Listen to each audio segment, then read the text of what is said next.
peel his skin off, so his skin's all red raw. Then you put him in a tanning bed. Tie Kevin James up and take his skin off. It's not about a lot of skin. Do you have a tatty peeler? We've got wee knives. Those wee totty. Everybody had one, like those wee totty black totty peelers. Wee totty peeler and more vinegar in each bit we do. Oh, it made you just laugh. I was like, this is funnier than Mall Cop, innit?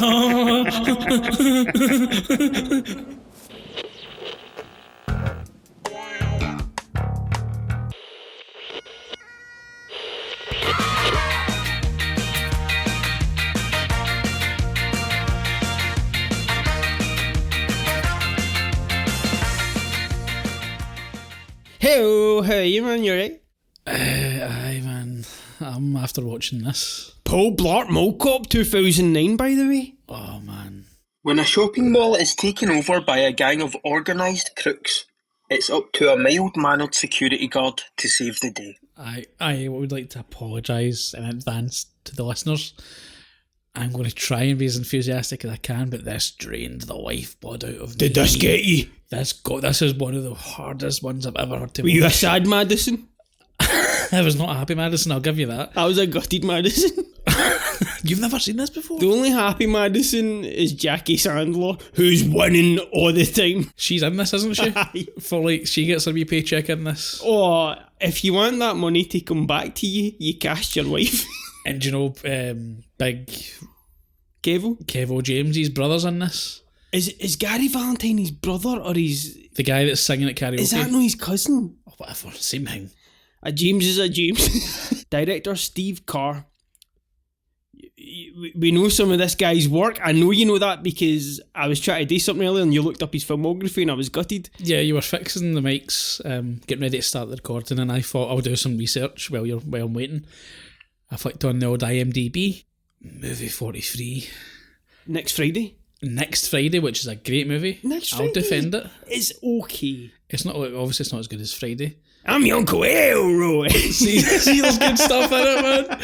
See when he says you can use anything and he lifts an old Johnny out the pool. Well, it's not a good film, but it's got funny moments. It is good. It's okay. This movie. Friday After Next. It's got Cat Williams in it. Who is funny in it. As the pimp. I'm a boy, Damon. Never mind. It's a good film. That's a Christmas movie. I mean, this guy has some real trash, man. This is like dumpster fires. Oh, Nelly #1 from memory. That's the one he's in the desert, isn't it? And he goes to Vegas. All I remember is Nelly and Kelly and her typing in that Word document. See the end of it when they're dancing on the street and Malcolm's like, Kelly, get your ass in here, girl. You'll forget that in the actual lyrics, he says she's got a man and a son, though. Do you remember that? Nelly was breaking hearts and breaking families up. Don't know how he ended up getting cut in the face. Him, that fucking plaster, man. Get that off. He's took it off now, isn't he? I hope so. He did Onyx Back the Fuck Up. From memory, that's black and white and very short. It's a good song. Method Man release show, Delph. I know the song, I cannot remember the video. No. A lot of forgettable videos. Mobb Deep, God Part 3. Good song, terrible video. Yep. Jay-Z and Ja Rule's Can I Get? Oh. Rush Hour? Yeah. No, not very. Betty Ja Rule still talking about that. Oh, Ja Rule, anything too irrelevant. So yeah, just to get it set up for Paul Blart, this guy's a real piece of shit, this Steve Carr. Man, this is full of pieces of shit. I mean, Kevin James, the big fucking horrible piece of shit actor. You've got that real piece of shit, that Glee piece of shit. Oh man, right, so his wee piece of shit daughter. Who is arguably the best in the movie. She's a wee girl actress. Of course she's the best part. The character's sweet to him though. We've got Steve Razizi as basically Ellis from Die Hard. He plays the sort of antagonistic love interest, the one who's also going for Amy. That guy. Do you know who he is? No. He pretended to be in 9/11 and he got caught years later. I remember, like, that was this guy. That was this guy. There's a whole story about this guy. Is he a documentary as well? He was on the league 5-6 seasons deep or something like that, and he gets caught. It was part of his act and everything about how you find comedy in the worst. It was bad. So he said he was in 9. Why? I'm sure he said he was in the office and he Why managed did to you think you would not get caught as He well? was in the left tower or something. He was very specific. I don't know. A lot of people did it. That's nice, man. We get this Happy Madison logo. Epitome of quality. There is some good Happy Madison movies. We've done one on this podcast. Little Nicky isn't great, but has a few laughs. We haven't done any good ones. These cop style titles, man. Do you see these? Man, this was where the budget went. All in these titles. Yeah. This is like a big badge. Kind of like the start of Judge Dredd. We get the New Jersey State Police training. This assault course is mad. First glimpse of Blart. We get some titty sweat, and I am grateful we're getting these big jokes over and done with at the start of the movie. Yeah, I'm glad there's only one or two to be subtle. A subtle reference to his weight, and then it's never mentioned again. I get real nervous when this CGI somersault happens. Oh, you noticed it, didn't you? Oh. So he's basically killing the obstacle course. He's doing really well for a big guy, although he's sweating under his boobs, he's sweating under his belly, because of course he's fat and he sweats when he breathes. He does amazing, then right when he gets to the finish line, he collapses. This is hypoglycemia. What is that, just a little blood sugar, is that? Well, the daughter tells you in an exquisite piece of exposition. That's why you always have to have sugar nearby, she says. Aye, and then that'll come in handy later, we'll need to know that. He's having dinner with his family. He kids on he doesn't want pie. Then he says, "Now, get the pie now." It really helps heal. Oh, and then he asks for peanut butter and says that peanut butter heals the cracks of the heart and all that sort of stuff. And of course, because he's a big guy, he has to mix food in with other foods and stuff like that. And because he's a fat guy, he needs food right now. He's like rushing her, and he's like, get the pie now. And he mumbles, "Go away, pain." Oh, that's quite funny. Aye. Can I just say this before we start, right? Kevin James, the King of Queens, isn't funny. He is okay at the physical stuff. The physical stuff, kind of okay, I guess. He cannot deliver funny lines. I know, but I'm imagining this put down in a script, and with a more capable comedic actor, this is maybe kind of funny. It did have a capable actor's name at one point in the 90s, but he died. Who was it supposed to be here? It would have been Chris Farley. Chris Farley would have killed this. Kevin James is just Sandler's new big pal. But he's new big sober pal who isn't funny. King of Queens is a good show. It's not a good show for Kevin James. It has excellent Jerry Stiller. He's good enough. But Seinfeld. It's worthwhile for Jerry. Mm-hmm. Arthur is a great character in that. At one point, he's got some of that 30s, 40s line going whenever he threatens somebody, says, "Do you want to dance with the snowman?" The King of... Yeah, he is a massive success. He still keeps trying to repeat it. I saw him play like a mechanic or something on a poster the other day. I do respect he brings back Lee Remini after our Scientology. He still has the position not to do that, and he still brings her back. Yeah. A lot of people could have blacklisted her after that. True, but he needs her as much as she needs him as well. But I mean, that's true, man. He's got Sandler. Look, that's fine. Does he get Sandler, though? 100%. I know Sandler puts him in those grown-ups films, but like, Sandler's not really using him that much when he needs somebody funny. Hotel Transylvania. You know, he's got Buscemi on the phone first, and if he can't do it, then maybe he phones Schneider. Imagine being behind Schneider. Do you want to watch Paul Blart with Steve Buscemi? By the way, that's like Taxi Driver. Paul's mum and daughter want him to get laid or something, and he's going to work Black Friday. The daughter wants to sign him up for perfectmatch.com. Nobody talks like this. This is the first of many egregious like advertisements in this movie. Did you notice this? Obviously, because Sandler's involved and Sandler needs fed. Sandler loves free shit. Subway, do you want me in a movie? Yes. Popeye's Chicken, do you want me in a movie? Yes. Dunkin' Donuts, do you want me in a yes. Clever guy. Clever, but this is like the way his daughter says it. His daughter, if you're having like a conversation at dinner table with your daughter and she tries to sign you up for online dating, she would just say that. She would say, "I'll sign you up for online dating," or I'll set you up for this app or whatever. But she says, I'll send you up for perfectmatch.com. Well, that's a take on Match.com, though, isn't it? No, perfectmatch.com's a real website. That's a real website? Yep, I looked it up. How do you Found know? 1,000. I had to Google it because I was just like, that was such a weird delivery of that line. It felt so like, the way she says, she doesn't just say, I'll set you up. It's really specific. Yeah, it's like, I'll set you up for perfectmatch.com. It's so obvious, and then it cuts to the next scene where they're sitting at the table and it shows you the website. It says perfectmatch.com. It's just like, how much did they pay for this? I laugh when we found out his ex left him when she got a green card. Funniest part of the movie. Funniest part of the movie. And it's not funny because it made me laugh. It's just funny because something bad happened to him. So I was happy with it. Jesus, man. He is a bad person. He is a horrible man. He's a pure dick and a pure stalker, a pure creepy stalking bastard. Big sweaty creepy stalking bastard that can't do roles. He says he's grateful that the ex gave him his daughter, and I thought that was nice. They're making his profile and he says he knows a lot about sharks. Man, you love this movie. I do not. It's just got some of these Sandlerisms. It's got some of these Sandlerisms in them, and you can't deny some of them. She says he's well built, and he uploaded a video of himself doing stuff on the Segway. This Segway should have been first billing. This is like credits. The Blart mobile. Man, I've got so much to say about this Segway. Was Segway a new thing at the time? Obviously, that must have been a sponsorship deal. You were young, right? But I don't mean this patronising. They thought these were going to change the world. They thought that the Segway was going to... They thought they had some sort of Wall-E future where everybody was on these. Going to replace walking because you're static, but you're moving. Arrested Development was it just came on board and made fun of it immediately. Yeah, that's probably what killed it because it made it so uncool to have one of these. And this movie, I think this helped. That's what I'm going to say. This movie didn't help because like you want to attach it to something cool. Like, see if like Jinx Handler's got a garage full of them.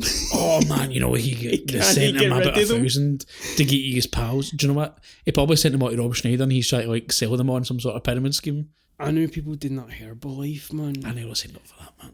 How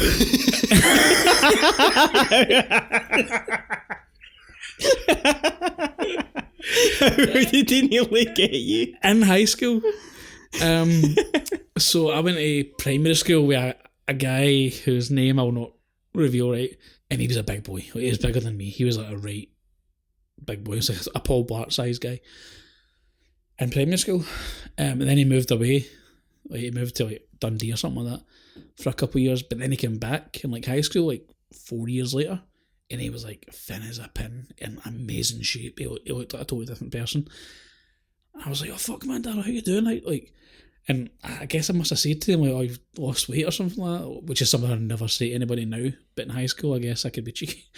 And he was like, oh man, I'm on this drink, man, I drink it all the time, it's been boys all the way. And it was Herbalife, but I didn't know what a pyramid scheme was. I was 13 maybe. I was like, oh man, give some. He's like, you can buy some off us. And I was like, what? I was like, I suppose. I was like, I got $5 or something for a couple of bottles. He's like, no, you need to sign up. And even as a 13-year-old, I was like, that's weird. Can I just like give you a tenner and you guys afford? But like, imagine you were still on it, rattling. Rattling at Herbalife. I done the smart thing. I told my mum. Like I went home and I was like, oh man, remember Darryl? And she's like, aye. And I was like, he's lost all this weight. He lost like 8 stone. And she's like, oh, that's amazing, wow. And he's on this drink, but you need to sign up for it and blah, blah, blah. And he gave me like a pamphlet. So I showed it to my mom and she looked at it and she went, what the fuck's this? I was like, oh, that's that drink he's on, man. Wait, it's far enough.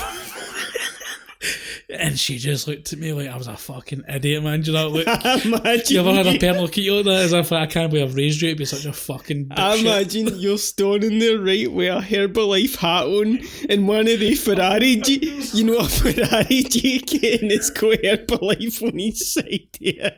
And you're like, you gave me these for free? Just funny.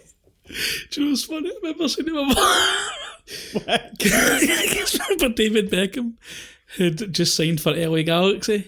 Like he'd left Europe and he'd went to USA to popularise soccer. Do you remember when David Beckham done this? I don't care. But I know, but when he signed, the sponsor on his shirt was a big Herbalife thing. Was it? And I remember being like, David Beckham. David Beckham's on it. That's how he looks like that. I can look like that. Mum, if I drink this for long enough, I'll look at David Beckham. Mum, I might marry a Spice Girl. Do you know what I mean? Get me a Spice Girl. I want to get me Ginger. Or a Sugar Baby. He's got this video doing stunts on a Segway. It's awful. The mum says she'll edit out the sweaty parts. See, this isn't funny either. I feel like they're trying to make this a physical comedy, him dancing on this Segway to this music, and I'm just like, this isn't funny. I wonder if, like, Sandler thought this is hilarious or something. I think Sandler's involved in this movie. I know his name's on it. I don't even think he watched it. I really hope not with the big stuff. I think Sandler's been like, look, you can stick my name on it to sell a few tickets. I'm away to Cancun. No, man. He was balls deep in James' business, man. He wanted the King of Queens. You remember he was on King of Queens. But that was a watch show. You know that Sandler wouldn't have been on that if it was failing. It's a year after Chuck and Larry. He was on set with him working and said, I like this guy enough, put him in a production. He wanted that business, man. He goes to work in a Segway. He runs over a... Sorry? Mr. Blue Sky's playing. He runs over a dog. That's funny. Killing a dog in your movie. We never see if that dog's alright, I don't think. It definitely died. It died. The squeal it made was like one of those... Because it was barking and it went and it squealed and then it was just silent. Also, why is he taking his Segway home? You're not able to take them home. That's property of them all, surely. He seems like a guy that buys his own issue vehicle, you know. Do you think it's just his Segway that he brings to them all? Yeah. Or do you think he's got two Segways, like when he brings to them all and parks in his own parking spot, and then he walks up to them all and takes their Segway? Because he's such a fucking loser. He keeps it in a garage. You need to ease up a bit. No. You're like Bobby Cannavale in this. Man, I hate this guy. And as this movie goes on, I'll be justified in my hatred towards this guy. Christmas at the mall. The kids throw balls at him. Good. Fucking good. He deserves it. He gets no respect in this film. Everybody hates him, including you. He's pretty good at his job, to be fair. No, he isn't. He is. No, he isn't. He's is. the worst mall cop ever. See when he tries to pull this guy over later on for speeding and he just drives away. This old guy. Yeah. That's the way he should be treated, with utter contempt. The guy doesn't care. He checks out Glee Big Eyes teacher from Date Movie. This is Jema Mays. She has some real pieces of shit in her reservoir as well, man. Have you ever seen her movie career? It is like Smurfs, date movies. I remember her from Smurfs. I had to watch that with Neil Patrick Harris. I went to Date Movie in the cinema. My friend wanted to see it. I was gutted. I need one. She's a beautiful girl, like a beautiful actress and stuff, but just a complete pile of shit of a career. Man, she was in Glee for a while. The love interest in Glee. This is during Glee. This is a year after Glee launches. Glee was a huge show. I didn't really like it, but it was like huge. Remember, it was a phenomenon for a while, especially the first couple of seasons. I watched the first couple. Cost show. Cost show. That cast have went on to varied careers. One was a diddler. The main guy died of an overdose. Poor boy. The girl died drowning, trying to save her kid. It's a crazy show. Wasn't there another one that's like really just like horrible bullying, just like on set? Lee Michelle. That was her. Vicious, apparently. Nobody likes her. Apparently she was just like a horrendous person to be around. He runs into a car on his Segway. Oh, because he's clumsy. And even the way he's looking at her, he's like staring at her like a creepazoid here. He likes this Glee actor. He gets back to his lair with his wall of monitors to play with his weasel or something. And you like this guy. He goes into his lair, he finds her on camera and he zooms right in her face. This is like your wall of monitors. Nipple guy. Oh, there's no nipples on here. Like, see, my cameras at least, with any self-respecting guy with a lair, would be in those fucking changing rooms. Any self-respecting guy with a lair would be having their cameras on the changing rooms. That's easy to see when you're the moderator of that Reddit group, you weirdo. Nipple guys. Alan Covert pulls him up. We get some Alan Covert. And again, I've wrote Sandler friend number 7. Oh, he's lower than that. He's an OG. He was great in Big Daddy. He's not in... Is he one of the metalhead guys from Little Nicky? He's not, is he? No. He's one of the gay guys. That's and the other guy. He's not like... So you've got him. is like the unexplainably... He's ripped. Yeah, they never They mention it. never explain why he's ripped. You've got those two. You've got those two guys, well, Nicky. You've got Buscemi. You've got Schneider, as we've spoke about. Who else is in You've that? got a Nick Thingy now as well. And you've got Chris Rock. Alan Covert pulls him up. Blart's been writing reports on rerouting shoppers. What?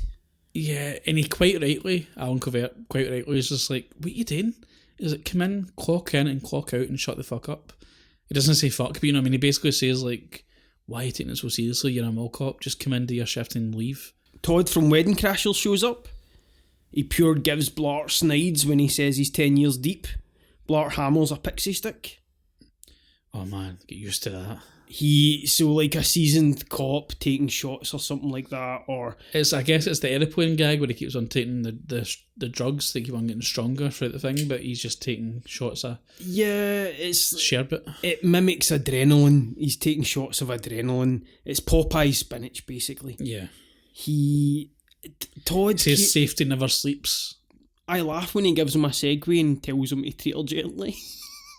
Did you? Why are you laughing at shit like that, man? No, I should tell you what to laugh at. It is an hour and a half. I need to find joy somewhere. I here, spoiler alert, not a single laugh came out of Come me watching. Not a single one.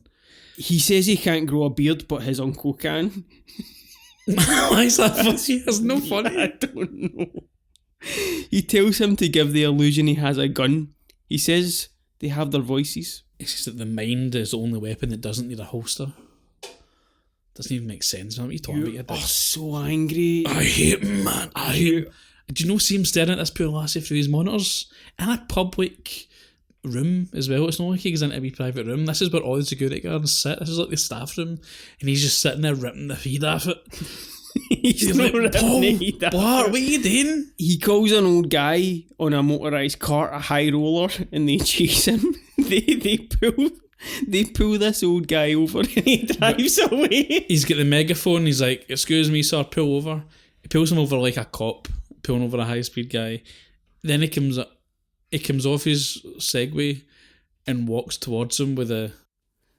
You're laughing at this. With a notepad. See when he heads onto the cart and the guy drives away. And he just drags him.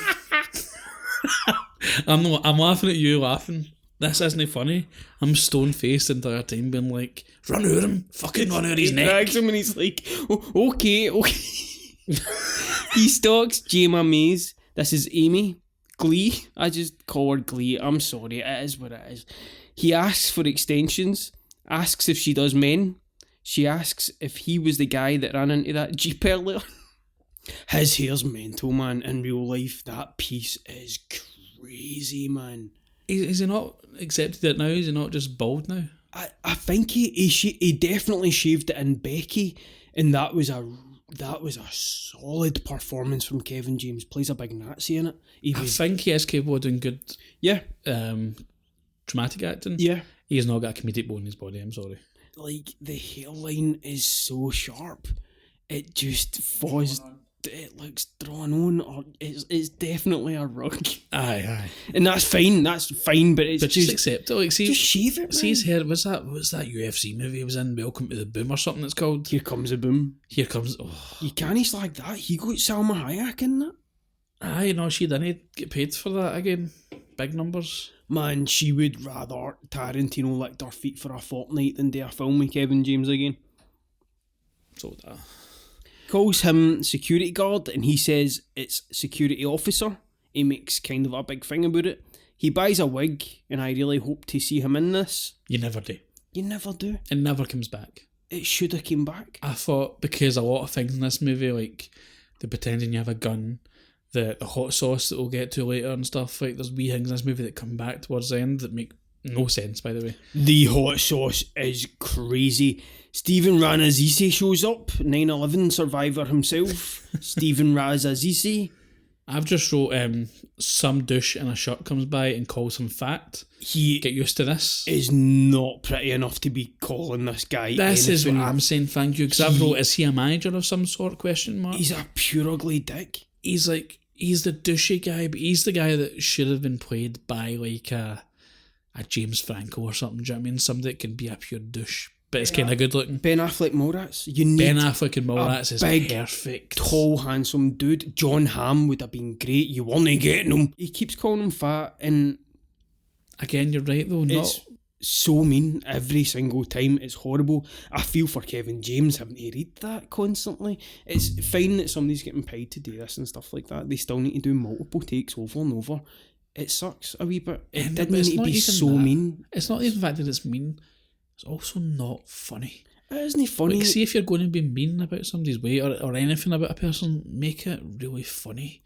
Do you know what's funny? Just saying you're fat isn't funny. Comparing somebody to Shamu or something like that, or something relative to now, is funny if you can do it. And if you can take it back. Most people that give it out can't take it back. Oh, totally. But like, the way... Even though he's kind of a piece of shit himself, Jonah Hill, see in Superbad when McLovin shows him the ID and he was fucking mental, he's really mean, but it's hilarious because it's funny. But you need to be funny in the stuff you're saying. You can't just say, "Oh, you're fat. Oh, you're a fat piece of shit." A good example, and it's not a great example of a film because there's stuff in that film now, but Knocked Up, when they're making fun of Martin Starr progressively as he's growing the beard. That's, I mean, no, that stuff's really funny. By the end, when they say you look like the Scorsese on coke. Oh, and the Unabomber. Yeah. That is so funny. And he's like, at the end, he's like, "Do you ever get so bored you stay at your balls?" And he's like, yeah, he says, "You, Scorsese, on coke in the 80s," and he's like, "I'm shaving this."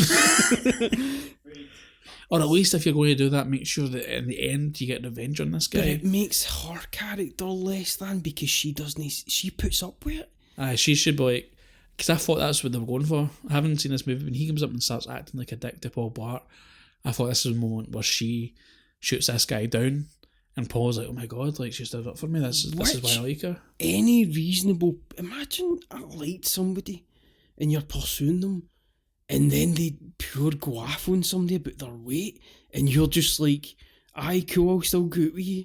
Aye, I'd be like, "Fuck you." Like Cliff Richard today. The Elvis comment. He doesn't give a fuck. I kind of loved it, but I kind of loved this stage of Cliff Richard where he's just like, "I'm nearly dead." Do you know what? I think he's got some stories as they well. raided his house and all that. See if he's going out and fuck yous. Like, he was... Remember there was like accusations against him with apparently no evidence. But like, if I was him, I'd be like, "Do you want to fuck you guys?" I would come out and just start calling everything an all man. I'd be like, "Dermot O'Leary, what are you doing still sitting about?" I can't believe you've still got a job, Dermot. I know. Way back to X Factor, wherever the fuck you came from. Listen, how are you on Channel 4 and ITV? I know what's going on there. Right, come on. Covert calls Blart in for another job at Victoria's Secret. And here she is, Jackie Sandler, earning a paycheck. This could have been anybody. I could have done this role. She has a line maybe. She's just the person behind the counter. It's like, "Oh, these people are fighting." Two ladies are fighting over something. Blart insults this lady. She batters him. These two really tussle. Yeah. Are you laughing at this? Like a full fight. I hated this. I laughed when he said she's biting my neck. No, it's like... But also, he takes her over and he tries to reason with her and he's just like, "Look, I know what it's like, I'm a bit challenged myself." Like, basically just try to say that I know you're fat and I'm also fat. He thinks they can communicate because they're bigger. Aye. It's weird. And it's really weird. At this point, I think we're about 26 minutes into the movie and we've had literally, I think we're in double figures with fat jokes. Here, I'll tell you soon what time we're at because I did take note of when the first time was I checked the run time. I don't know how long we are, but we're not even 30 minutes into this movie, I know that. And we've had so many fat jokes. And that's all this scene is. It's because it's a fat guy and a fat woman fighting. It's funny. He's rolling about this Victoria's Secret shop hitting each other. He screams for backup, and this is Todd from Wedding Crashers. His name is Vec. Vec. Yeah. Vec? It's a weird name. Simon Vec. It's a hacker's name, man. Oh, we'll get into these bad guys later. They are astonishing. I did not expect that turn. He screams for backup and Vec just watches. This is funny. I mean, I don't laugh, but it is funny that he's going, back up, and he's just looking at him as if, "No way I'm getting involved in this." He watches Amy again on the cameras. Blart offers Amy a lift on his Segway. She gets in first. That's weird. He's got an ice pack because he's been beat up by this woman, and he sees her wearing this short black wig. And as he does it, like, this music starts. I don't know what the song is. It's like a Bon Jovi song or something. Good soundtrack on it, man. You know this was a Sandler soundtrack because it's full of classic rock. It's full of Kiss and Bon Jovi and all that shit. I mentioned it in the review. Some of it is deep cuts to a degree. That's kind of cool. I'm into it. Not a bad soundtrack. Amy is having the best time in this Segway, and I just feel sad. It's in slow motion as well. I thought something was going to happen here. I thought this was leading up to a comic bit because they're going in slow motion. I thought, oh, they're going to fall, or like some kid's going to throw a banana peel at them and they're both going to, or something like that. But no, it's just a sort of weird attempt at making you care about these two as a couple. How dare the film make you try and care about the characters? Not exactly. After the way they've acted at the start, they've got no right to be into each other. He drops Amy off at her car. Of course, she's driving this fucking beautiful Mustang. How's she affording that selling wigs at a fucking shopping centre? I couldn't figure that out myself, by the way. I was trying to do the math on Amy, and then I was thinking, do you know what? All these wigs as well. What's she up to? I think it's a front. I think she's selling drugs and the wigs are just a way to cleanse the money. I think she's like in hiding or something like that. Oh, the wigs, so she can just quickly throw one on if somebody comes and gets her. But you're hiding in plain sight. Beautiful. That's a better It's a cool movie. We call it Wigging Out. Oh, that's so much better. It just happens to have to deal with this fucking ridiculous mall cop who gets in her way. But he's still Kevin James. Aye. Amy asks for his number. No chance. Not a chance. Says she'll see him later at a work thing. There's a couple of important, in quotation marks, things to point out here. He doesn't have a mobile phone. Weird. In 2009, weird. Red flag. But they act as if it's the 80s in this movie a lot. It's 2009. Everybody's got a mobile phone. Even if it's a wee shitty flip phone that doesn't have games on it, like, you've got a phone. Oh, you were rattling your Pebble or whatever? And he's... Your Razor? Motorola Razor, aye. I had a Pebble. I loved my Pebble. Did you? One of my favourite phones in the world. My first phone ever was a Razor. Because Higme had it in Prison Break. Michael? No, Michael, the cop that was chasing him in season 2. Fickner? Aye.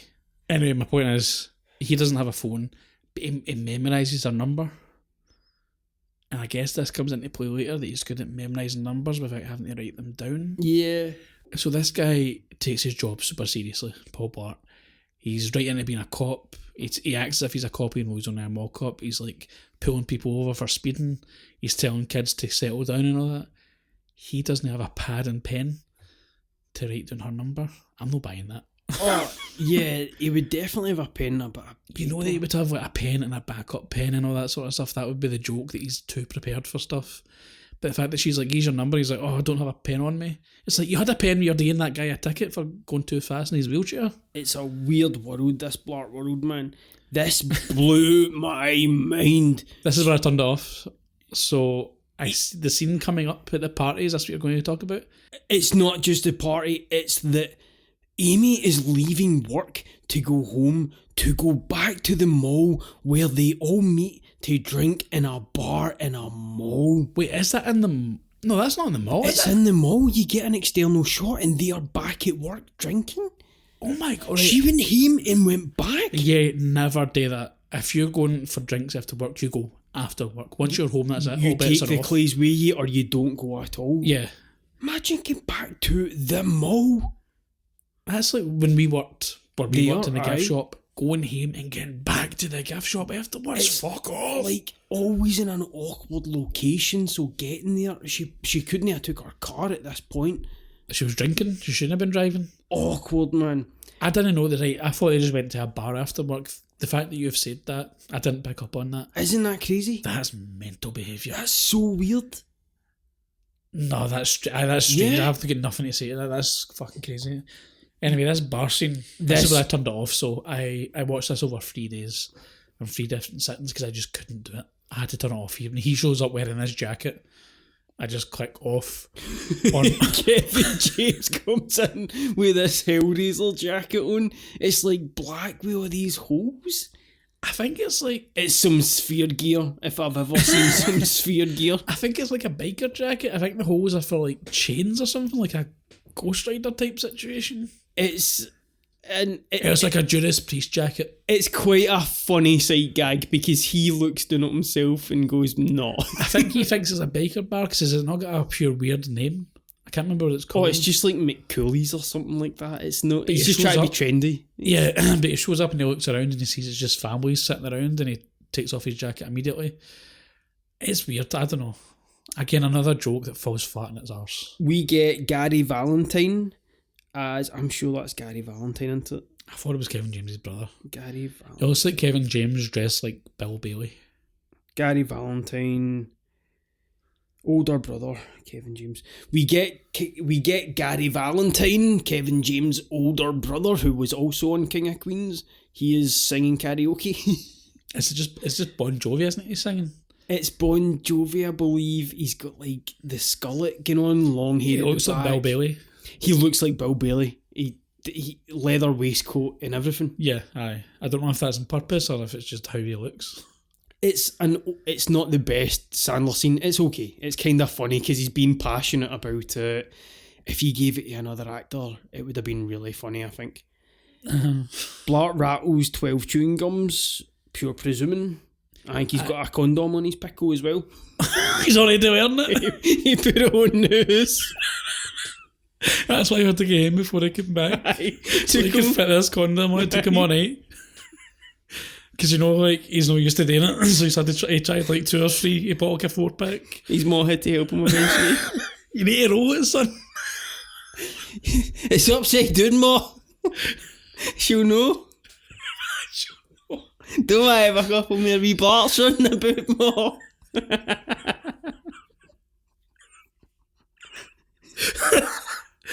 Oh, man. Steve Razizzi comes back, aka the guy that lied about being at 9/11. I'm just, man, why? How did you think you were getting away with that? What a dick. Oh, comment named this week, you're funny. He says they're basically already together, him and Amy, so he's trying to intimidate Blart to not go with Amy. Yeah, it's basically like, get away from my girl, even though it's not his girl, but he's just treating her like his property. He's just a douche. He's not pretty enough for this role, man. Again, I'm this sorry, works for man. Ben Affleck and Mallrats. That's the perfect example. This guy's a wrinkled ball bag in a suit, man. He's not an attractive He's man not, at all. man. Do you know who would even be good at this role? And it's somebody who I don't like and I don't think could do either, but even Dane Cook could pull this off better.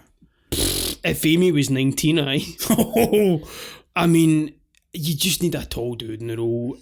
There's a version where Ryan Reynolds great back in the day. back in 2009 would probably have been good at this. Ashton Kutcher could, tall, handsome. Jacob Elordi from Kissing Booth, who's now knocking the Kissing Booth because he's got big films in his resume. Is he dissing it? That's him. I hated making the films and all that. And you know, Marco was the one that came out with a nice response and said that's a shame because we all had fun making them. That's classy. Good for you, my friend. That's the right response. Those Kissing Booth movies aren't good, but they still gave you a career. They and launched your career. That's why I didn't like, even though I hated Twilight, and I'm sure I'll hate the sequels when I finally watch them.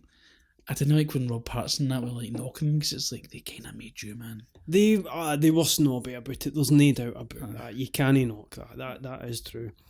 Blart and another big guy have a nacho off. I did not like this. This is so offensive. Like, because they're big, so of course why are they having a food contest?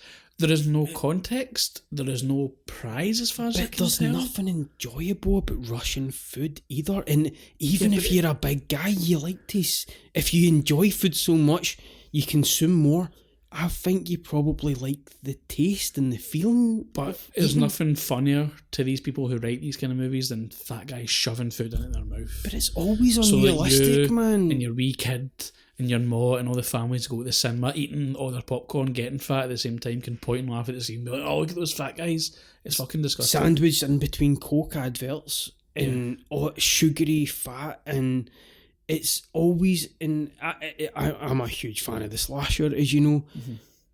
In a lot of slashers, you get homophobia, you get very rarely racism in the 80s, 70s stuff, but the fat shaming, man, all throughout slashers, honestly, through the history of time, and I cannot explain it, man. And it hasn't really died. Like, you don't, like, movies that come out today aren't really racist.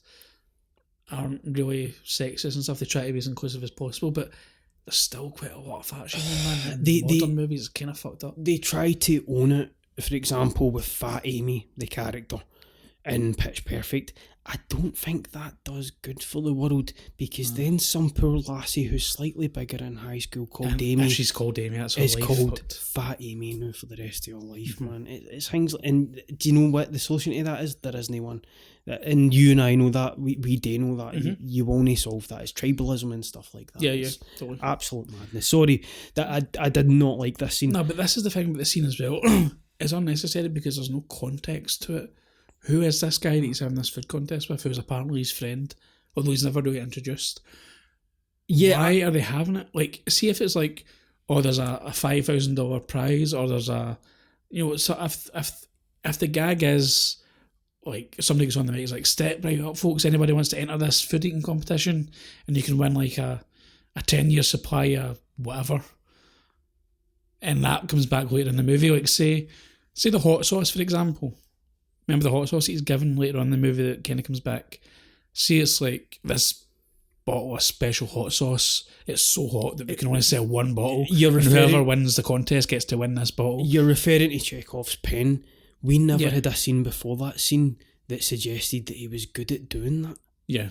You're trying to say right now he should have done it now, so that we always knew in his back pocket he had this ability. Yeah, he had this hot sauce trick that nobody knows about, but it's never explained. But this is where you do This scene is just plonked in the middle of this movie. It doesn't make any sense. It's just like, here's another fat guy, so they're going to eat a lot in a food eating contest. This is Jamal Mixon, man. The guy from... not the professor. No, well, yes, I'm thinking of, he was one of the sons in Me, Myself and Irene. I think this kid, it's limited role, but he got my biggest laugh late on the movie. He's really, what you're talking about. Really charming kid. Quite a character. He gets to play a sort of Guy Fieri. He's always excitable in the movie. Big flame shirt. I like him in the movie. It's just a shame. Kills you that it's just for laughs. Just his general appearance. What world is this? The nachos look amazing though.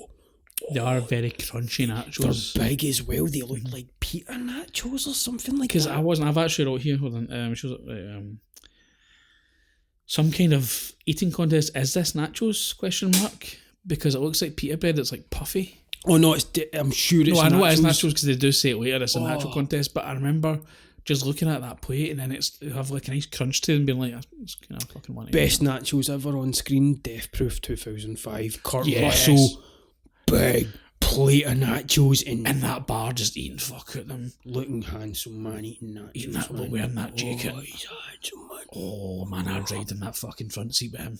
Blart accidentally gets drunk, touches Frosty's face. This is Frosty from Mr. Deeds. Yeah, who's great in Mr. Deeds, not so much in this. In Mr. Deeds, when Deeds is like, how did you get on with that Frosty? And he's like, it consumed me all night. Or something like, he says something that's like, I haven't been able to stop thinking about them. Again, he mentions Wendy's in that movie. Shocking, man. Blart accidentally gets drunk. We get Frosty from Mr. Deeds. He touches his face. It's kind of funny when he feeds him fruits. So the way he gets drunk is because he eats the nachos have got a hot sauce on them and they're too hot for him, so he grabs what he thinks water or what he thinks is lemonade, but turns out it's margarita, and he drinks a whole pitcher full of margarita, and he's like, oh, I don't drink, and then it cuts to him being drunk, and then he gets into all these shenanigans. He goes mental. He throws this karaoke guy. He goes up to this douchey guy that pretended he was 9/11, barks at him, he goes, woof, woof, woof. Remember? He's a pure dick to Amy.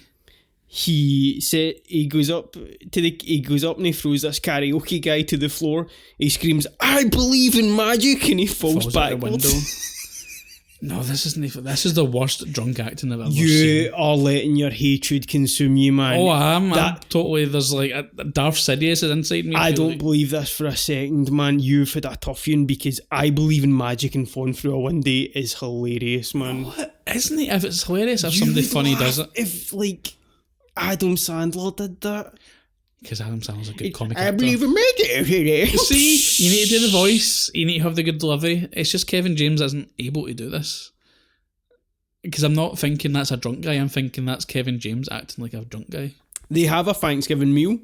Blart is sad and hits the hay. His mum says she'll make him a special lunch. He wants a sloppy joe with sweet potato fries. You kids love your sloppy joes. Lady, I'll you're make scaring him us. extra sloppy for you. Lady, you're scaring us. No, start laughing, it makes no sense. So he's all sad at Thanksgiving because he got drunk. Man. Right, we've all been drunk and had the fear, but you don't Oh, act like I this. have caused it. I have turned rooms upside down as well. Exactly, but do you walk about like, oh, I'm all sad? I am going to be dead in 100 years. What do I care, man? And then he listens to a sad song on a cassette in 2009. Is the joke here that he's still listening to cassettes? Just, it's that classic Sandler thing where either the dude has a man cave or the wife's getting on at them, and it's just all of that. I can't believe he's not wearing a basketball shirt or something in this, like for whatever sports team it is he supports. We get that later. That's coming with the hockey jersey. We were out the all night and we were at a pub round the corner and we met this guy that we used to know and my wife still knows, and he was asking, oh, how's married life? And he looks at Amanda and he looks at me and he goes, oh, I can tell by his face. And he goes, oh. And I go, What does that mean? I don't know. And I look at Amanda and go, I never made a face. And I just sort of look away. That classic sort of, oh, the wife. Do you know what I mean? Like, You get that a lot with older people, that weird sort of sexism thing, like, oh, she got you doing that? And you can like, no, I want to. Like, how was it, where was I the other day? I was doing something like really weird. I had to go to Asda to get something, like a parcel or something. No, it was for my daughter's birthday. I had to go down and get buns for Asda. So I went down and get buns, and I met somebody I used to know, somebody I went to high school with. And I'm like, oh, what are you doing? What are you up to? And I'm like, oh, I'm going down to get buns for my daughter's birthday party or whatever. And they're like, oh, so we've got you getting that, doing the messages for her. And I'm like, I'm just getting buns, man. Like, that's no a... I think some people just need to fill a void. That's exactly what it is. Like, it's okay to be silent. It's okay not to say it like that. This is the first time I checked the clock. 32 minutes in, and this is felt Doesn't it feel like an hour? It's... I will give the movie this. This is some credit I'm going to give the movie. It is a short movie. It is. It's, was it 90 minutes? Yeah. It feels longer. It feels longer. That's the thing, man. It's like, this movie couldn't have possibly been any longer. He checks perfect match and he gets no results. He cries looking at a receipt from Amy. What a dick. What a big mess there, boy. This guy you barely know. All you've done is stalk her on cameras, and now because you made an arse of yourself drunk, you start greeting. What are you, 13? His daughter comforts him and she is so sweet. I laugh at the next scene hard. Is this when he doesn't hear her because he's blowing his nose and his ears pop? This is when we see he's got a tramp stamp. He's got funny, man. He's got a Loch Ness monster on the back of him. He says he can't handle drink, and it comes back later, and it's even funnier that time. Two good sight gags, Rido.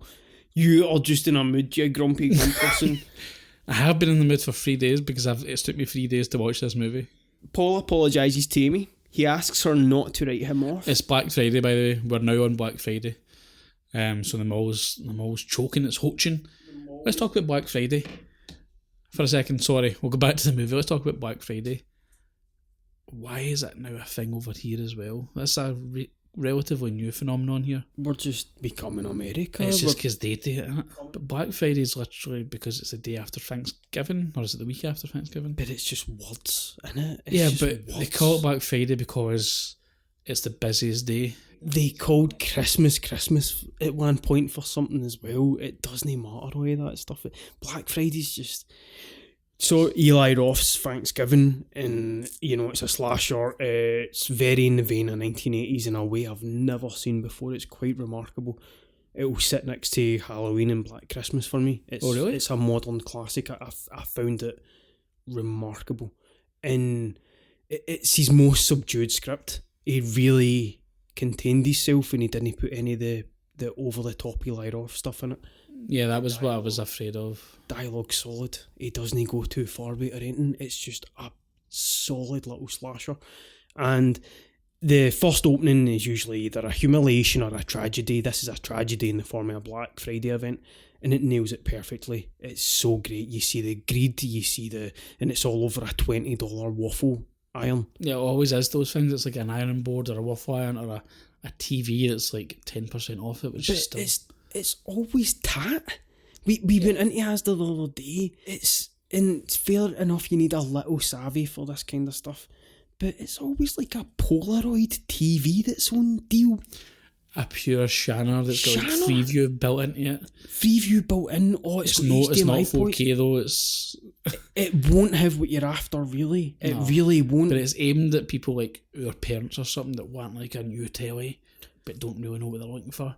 But because it's at the front door of Asda and it's on sale, they're like, oh, that must be a good one. They just buy it without any knowledge. People are now, like in the movie Thanksgiving, they open at midnight and it causes a mass panic. People have died. Why would you do that? People have died. People die in the movie, and it's reflecting that. And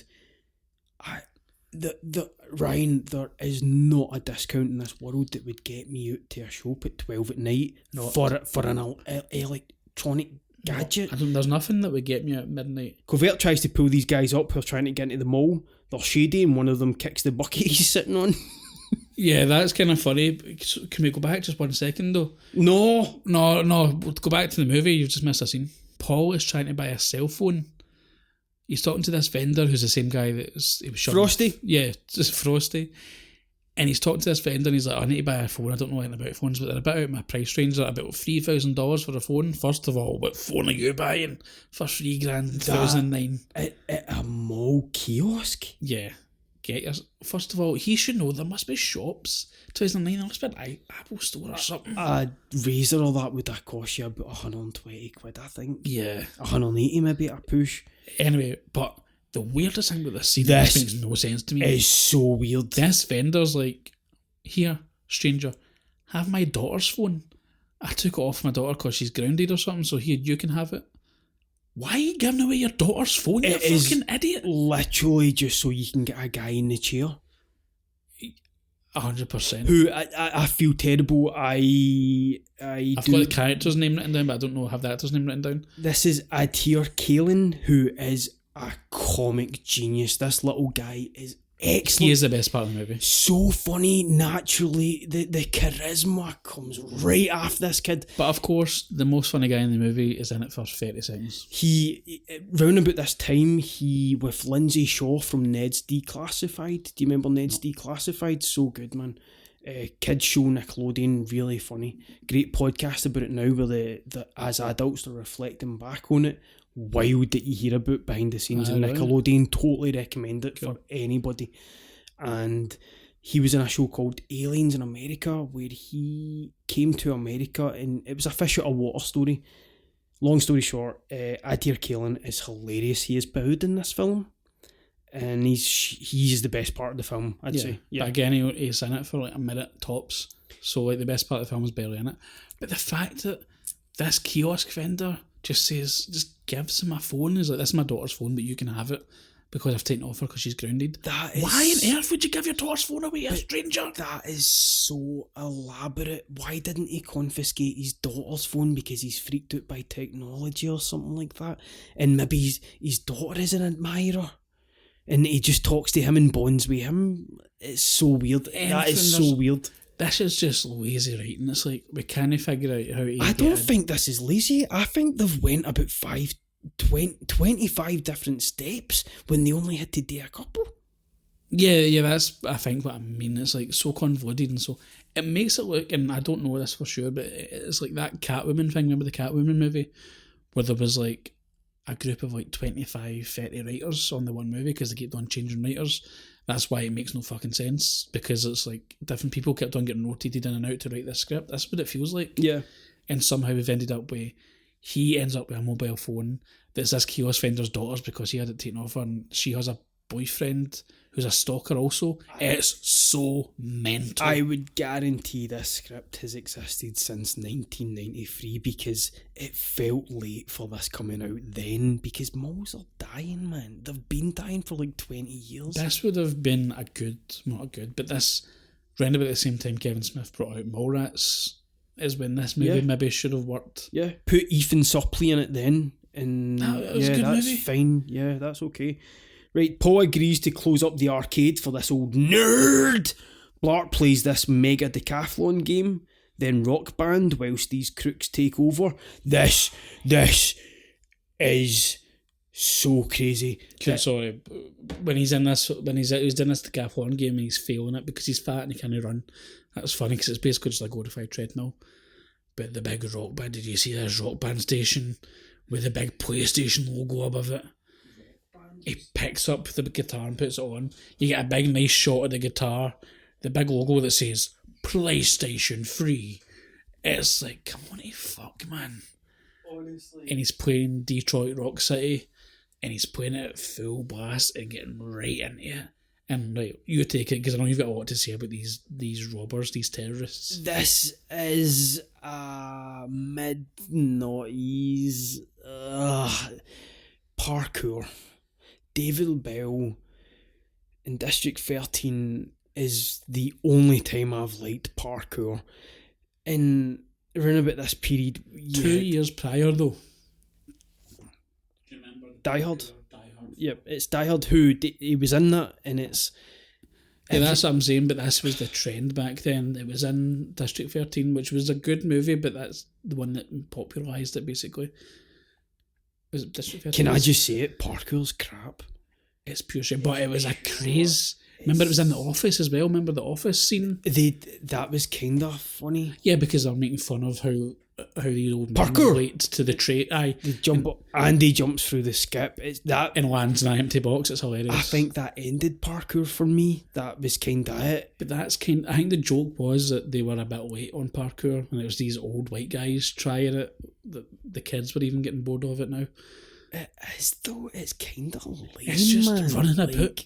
It's just running about. Mirror's Edge was cool. I really liked Great Mirror's video Edge. game. But even that made sense because the whole point of that is you're trying to be sneaky and. But it was first maneuver these perspective cops. as well. That's cool. Yeah, and the motion made it look as if you were doing it for the comfort of your own couch. So these crooks that come in are They're all parkour. There's some of them are parkour, some of them are on BMXs, some of them are on skateboards. You would call this extreme, Ryan. They are extreme. Do you remember the villains from Harold and Kumar? Yeah. They are those guys on BMXs, and by the way, every one of them are over 45.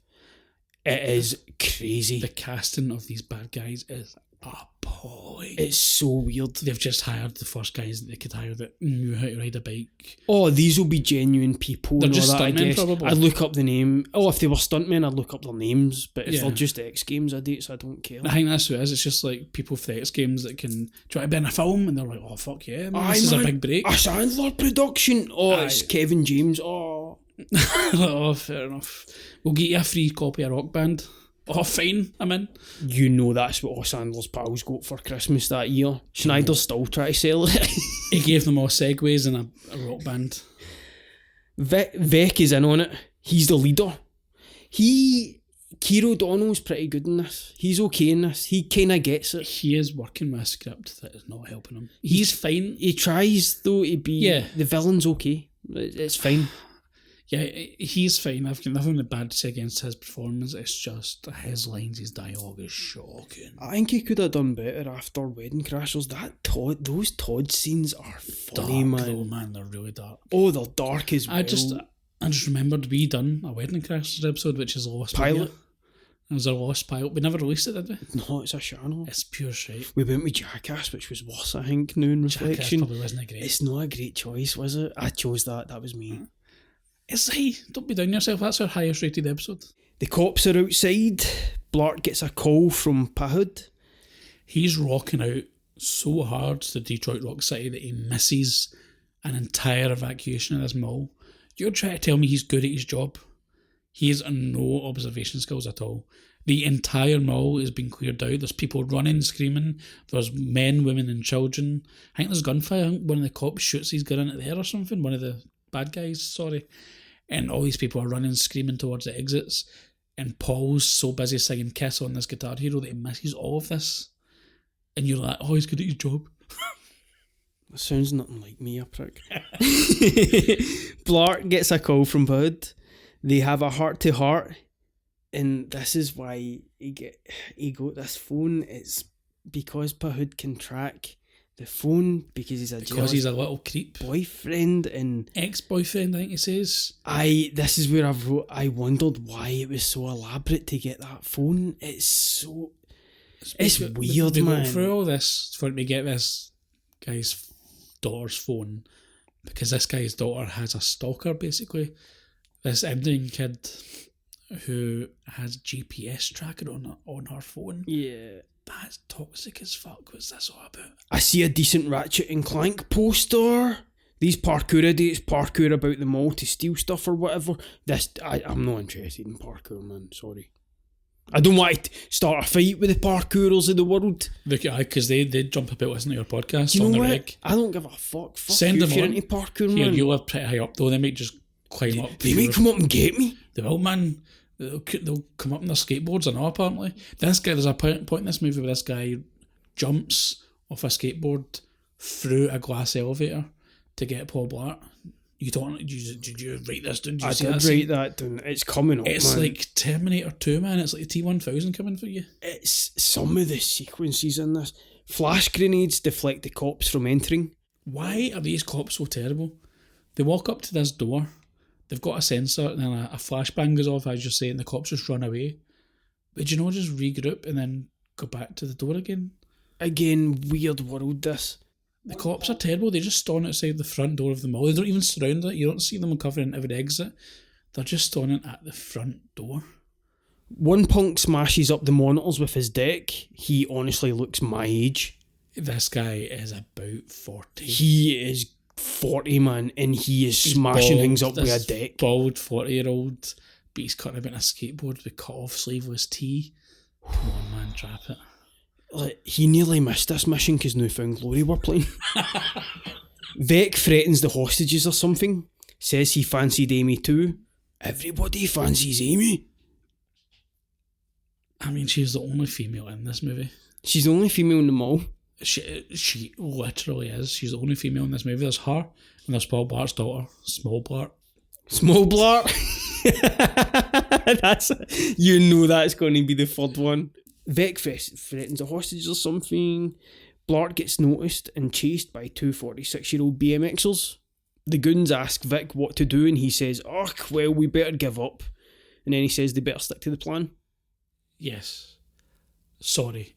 I missed one of my notes. Can we go back a second? Yes. When it's revealed that Vec is the bad guy, Vec, who, if you're following along at home, was the trainee cop that Paul was teaching.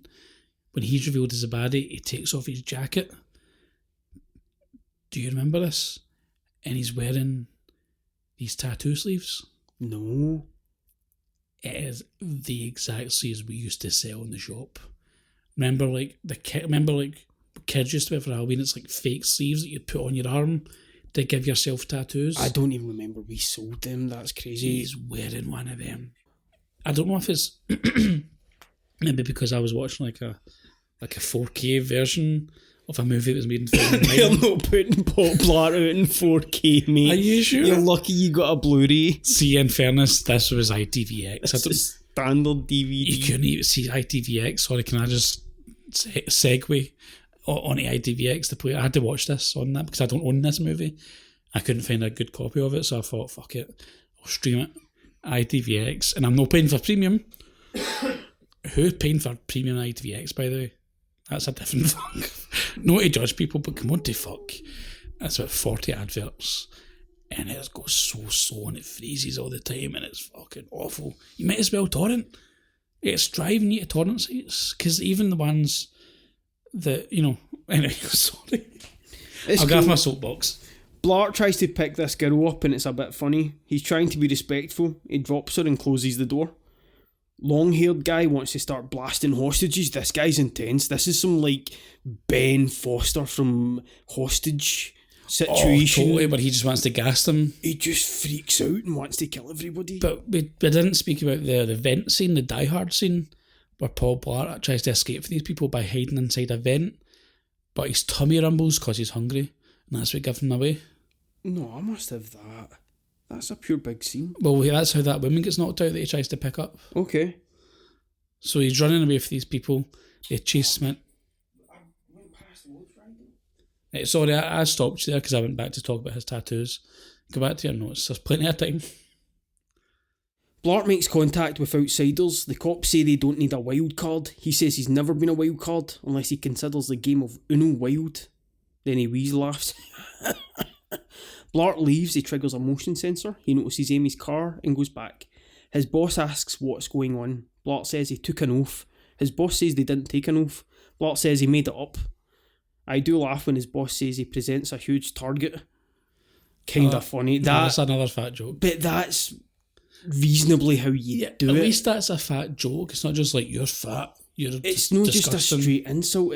You're a big it's something. It resembles more of a joke than just an insult, at least. Blart just strolls down the middle of this shopping centre whilst these two parkours parkour to him, and this guy is getting his throat slit, man, no chance. He could not take on these people. I would have him tied up and bamboo up his fingernails within 2 minutes, man. That's the thing with this movie. I would be cutting his eyelids off and putting him in front of a mirror to watch what else I was going to do to him. Jesus, man. I thought I hated him. That's another thing about this movie as well. Like, if you think Paul Blart's an incompetent cop, I'd punch holes through his face and drink his blood. fuck's sake. I'd like to watch that, actually, man. That'd be a better movie than this. Make his daughter watch. Amy, come here. You watching this? Blart hides in this store and tries to climb into the vent.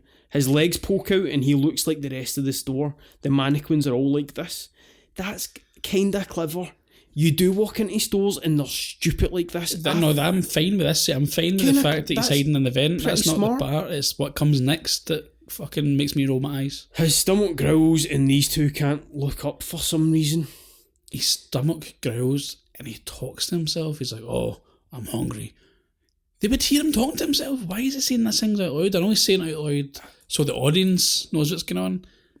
But the fact that his stomach growls and he goes, oh, I forgot lunch. But they're right below him. They're right below him. See if they just looked up. Yeah. Like, he wouldn't look like a mannequin. It's just like a guy in a vent. His stomach grumbles again and then they do catch him. And then he tries to crawl through the vent and they do that Die Hard thing. Oh, this guy gets a sharp pole and starts trying to poke this boy.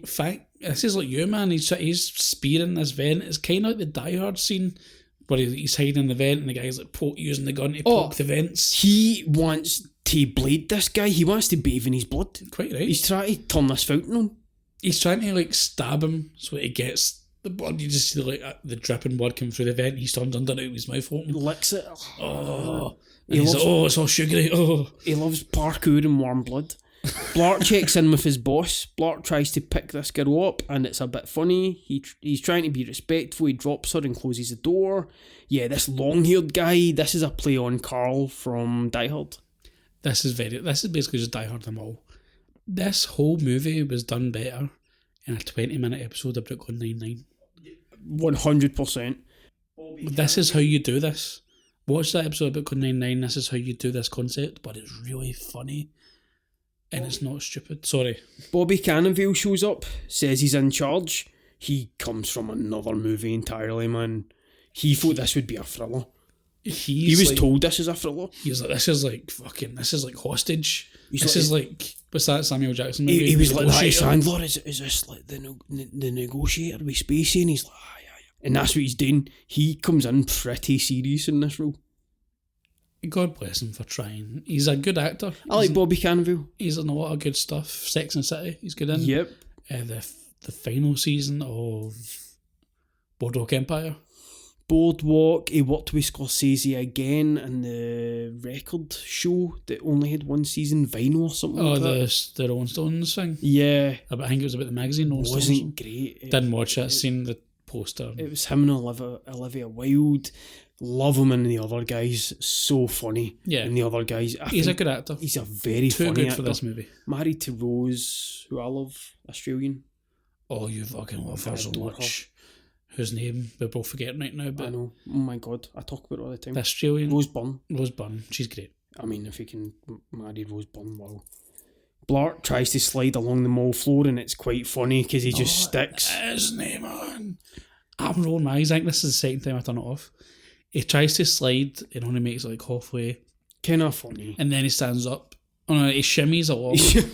and then he does like a forward roll, like a commando roll, to get into position so he can look through this camera. This camera that he got out of Sharper Image, by the way. The Sharper Image logo is very prominent. He gets this wee camera, he does these commando rolls, it's so stupid. He's like a wee boy. He radios everyone. You're my angel pies, I know what he says, because he's looking at this camera and he sees Amy and he immediately starts creeping on her. You're my angel pie. And then he says, oh, here come the love sweats. He's looking at her through a camera and he's sweating like a big pervert.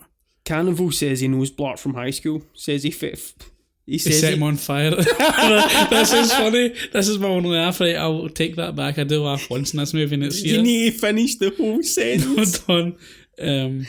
Where is it? Best line in the movie.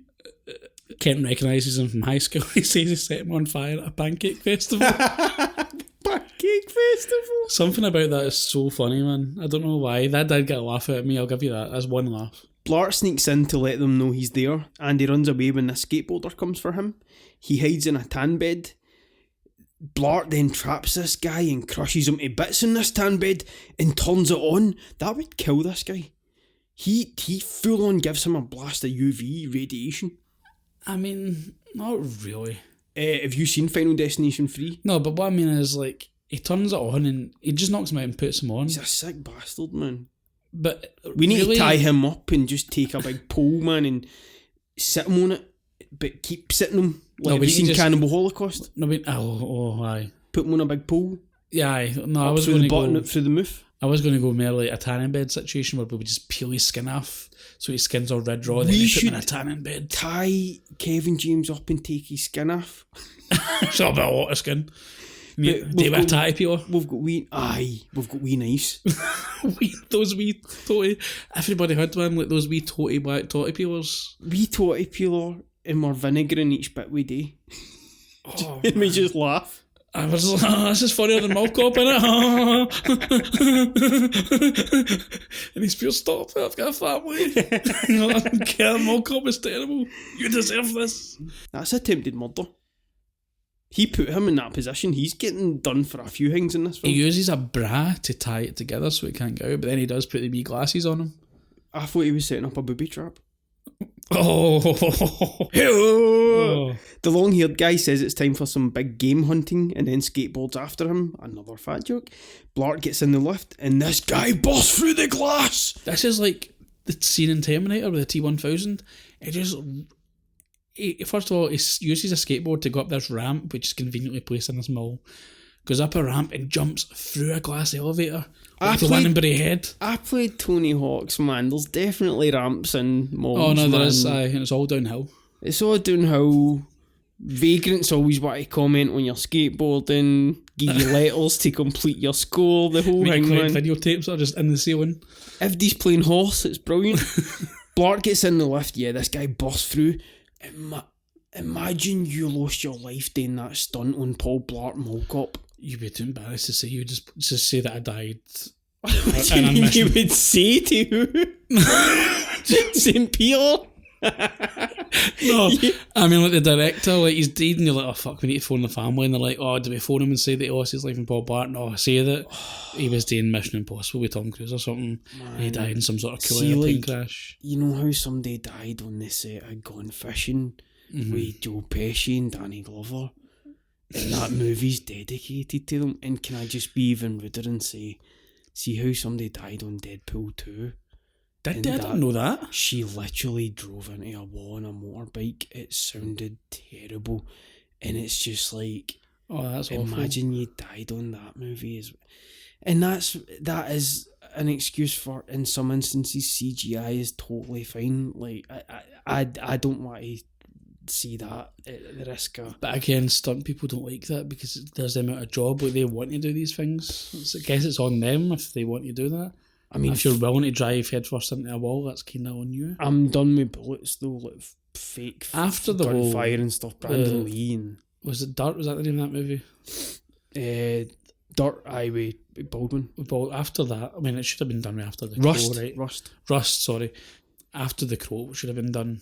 But you can say that as one isolated incident, but that shouldn't be happening in 2022 or whenever it was. There's been crazier ones. The William Hurt movie, the woman died on the disused rail track, is crazy. The train came and hit her, man. Yeah, what do you call it? The helicopter crash. Vic Morrow, aye. What the fuck? Twilight, that's John Landis's fault. The long-haired guy jumps over this gap, and then Paul does it on his Segway. And it's terrible. It looks so bad. So somehow this elevator goes all the way to the roof, apparently, because like it doesn't really show you how they get to the roof. They're fighting in an elevator, next thing they're on the roof of this mall. As you said, Paul Blart jumps these roofs on a Segway. He would have immediately, like, as soon as that leaves, we spoke about this when we were talking about Super Mario, about how when they take off on this mattress, remember? They go flying across Koopa Land. But it would just go right down. It's as if the CGI took him and just cut him out and dragged and him moved him over. It looks so unnatural. So then he jumps it, but then when he lands, he keeps on going and using momentum to clothesline this guy. He puts one arm out and clotheslines him through a window. And then they fall through the ceiling, a good 50 feet fall. He headbutts this Jesus-looking fool. They fall into a ball pit. And there's a kind of almost funny scene here. They both fall in. The guy, the long-haired guy, stands up first. And then Paul Blart sort of comes up on his Segway, like the Undertaker in the wrestling. And then he headbutts him, and that's him out the game. Blart's daughter shows up. She gets taken immediately. She says she's here for her shift at Foot Locker. Wow, you love that. She's a wee lassie and she says she's here for her shift. That's kind of funny. I like when any Wayne kids on an adult see an airplane and they're wee professionals. I like my men like I like my coffee. Black, amazing. Those kids are great. Seeing BoJack Horseman, Adultman, Vince Adultman. He's just two kids in a trench coat. It's amazing. I lost it when I saw that. One adult drink, please. The boss tells the cop to... I'm saying boss. This older guy It's his boss. It's his boss. I don't know who he is. I don't have his name. He's just like his manager. He's quite funny in this. He is very good. Him and this other cop have a really funny moment where... We'll get to... No, I think we've passed it at one point. Did we? Where he comes up to him, he's just like, "Hey man, I've wrote some lines for you for if this guy talks to you again." And he looks at the bit of paper and it says, "Oh yeah, you and whose army?" And he looks at him and he goes, "This guy's got an army." And it comes back later and it's so funny. Kind of appreciate. The boss tells the cop to man up to Cannaville. He wrote down some insults. This is it. Yes. He wrote down some insults and they are terrible, but he's really proud of them. Blart tries to run through glass to Clinton cards or the card factory, I can't tell which. He fails. The score is so playful. Imagine scoring this. Imagine having to sit for like 2 months scoring this. Here's a Segway theme. Oh, it reminds me of that big guy walking, get the tube out. It reminds me of, remember in Forgetting Sarah Marshall? Ominous music. Dun dun dun. That's exactly what it must be like. Fuck you, William Baldwin! You're fucking her, aren't you? He rips the screen. And the guy goes, "I'm not paying you for this session." He calls his boss on the phone and he says that the bad guy is Vic. Have you got this line yet? And the boss goes, "What, the trainee?" And he goes, "No, the brainy." That's terrible. It is. I do remember the appalling. And it's not the worst line in this movie that's coming up later. You know what I'm talking about? Do you? Don't worry, because I've wrote it down and I will be equally as angry. But the way he goes, the trainee, and he goes, "No, he's the brainy because he's the boss." Who wrote this? They should be fucking shot and hung. Vec is freaking out. He notices Glee shimmying outside the office and goes out with a gun. He asks why there's nodding. Jamal Mixon asks if Vec was serious about that Happy Meal. It isn't coming, is it? That's so good. But he delivers it real serious. It's not that good, but he does deliver it to the best of his ability. That is a good line, man. I like a good "did you order the food" gag. That's funny. It's funny because he's fat also. I don't think that one was a big joke. I don't think. Is it? The big fat guy is He like, where's promised the him Happy food and he's like, I want my burger. I didn't see it that way. I don't know. I burst out laughing. Yeah, Bobby Cannavale, the SWAT, and Vec bicker on the phone. Amy introduces herself to Paul's daughter. Steve R says he's going to throw up over these two bonding. Aye, that's actually kind of funny. Vec is raging because Paul Blart's ruining all his plans. He says that he's got an Amazon cart that's full. Like, and also, we've not mentioned it yet because, like, who cares?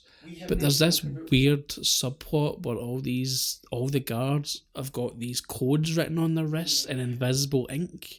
It's like they've got ultraviolet pens. How much are they getting? Did they tell us? $30 million. No way. No, but no way. No, that makes sense. Think about it though, because it's from the credit card machines of every shop in the mall. Think about how many shops there is in an American mall, and if you can hack every single one of their credit card machines. But that goes straight to the. I'm not picking it Who apart. cares? It's too late, man. Who gives a fuck? Does not matter. He wants to hack all the credit card machines inside all the stores in the mall, but what I don't understand is they've all got codes written on their arms and invisible ink, and it's never really explained why. And it just seems like with the phone thing earlier, there's another needless, complicated subplot. Just have them, they're trying to rob all the shops. They went into the tills to get cash. Yeah. Or there's a safe like in Die Hard.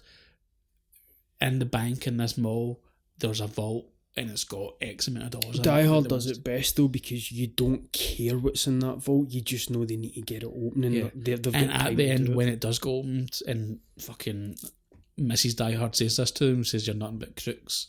And you see them, he's no longer cool. Like, sorry, talk about Die Hard now, but Alan Rickman isn't cool in this moment because he's just throwing stuff in the bag. And he's pure, he looks all flustered and he's just throwing stuff in. And he just looks like a guy who's robbing a convenience store where he's just grabbing shit and putting it in this bag, even though it's like millions of dollars.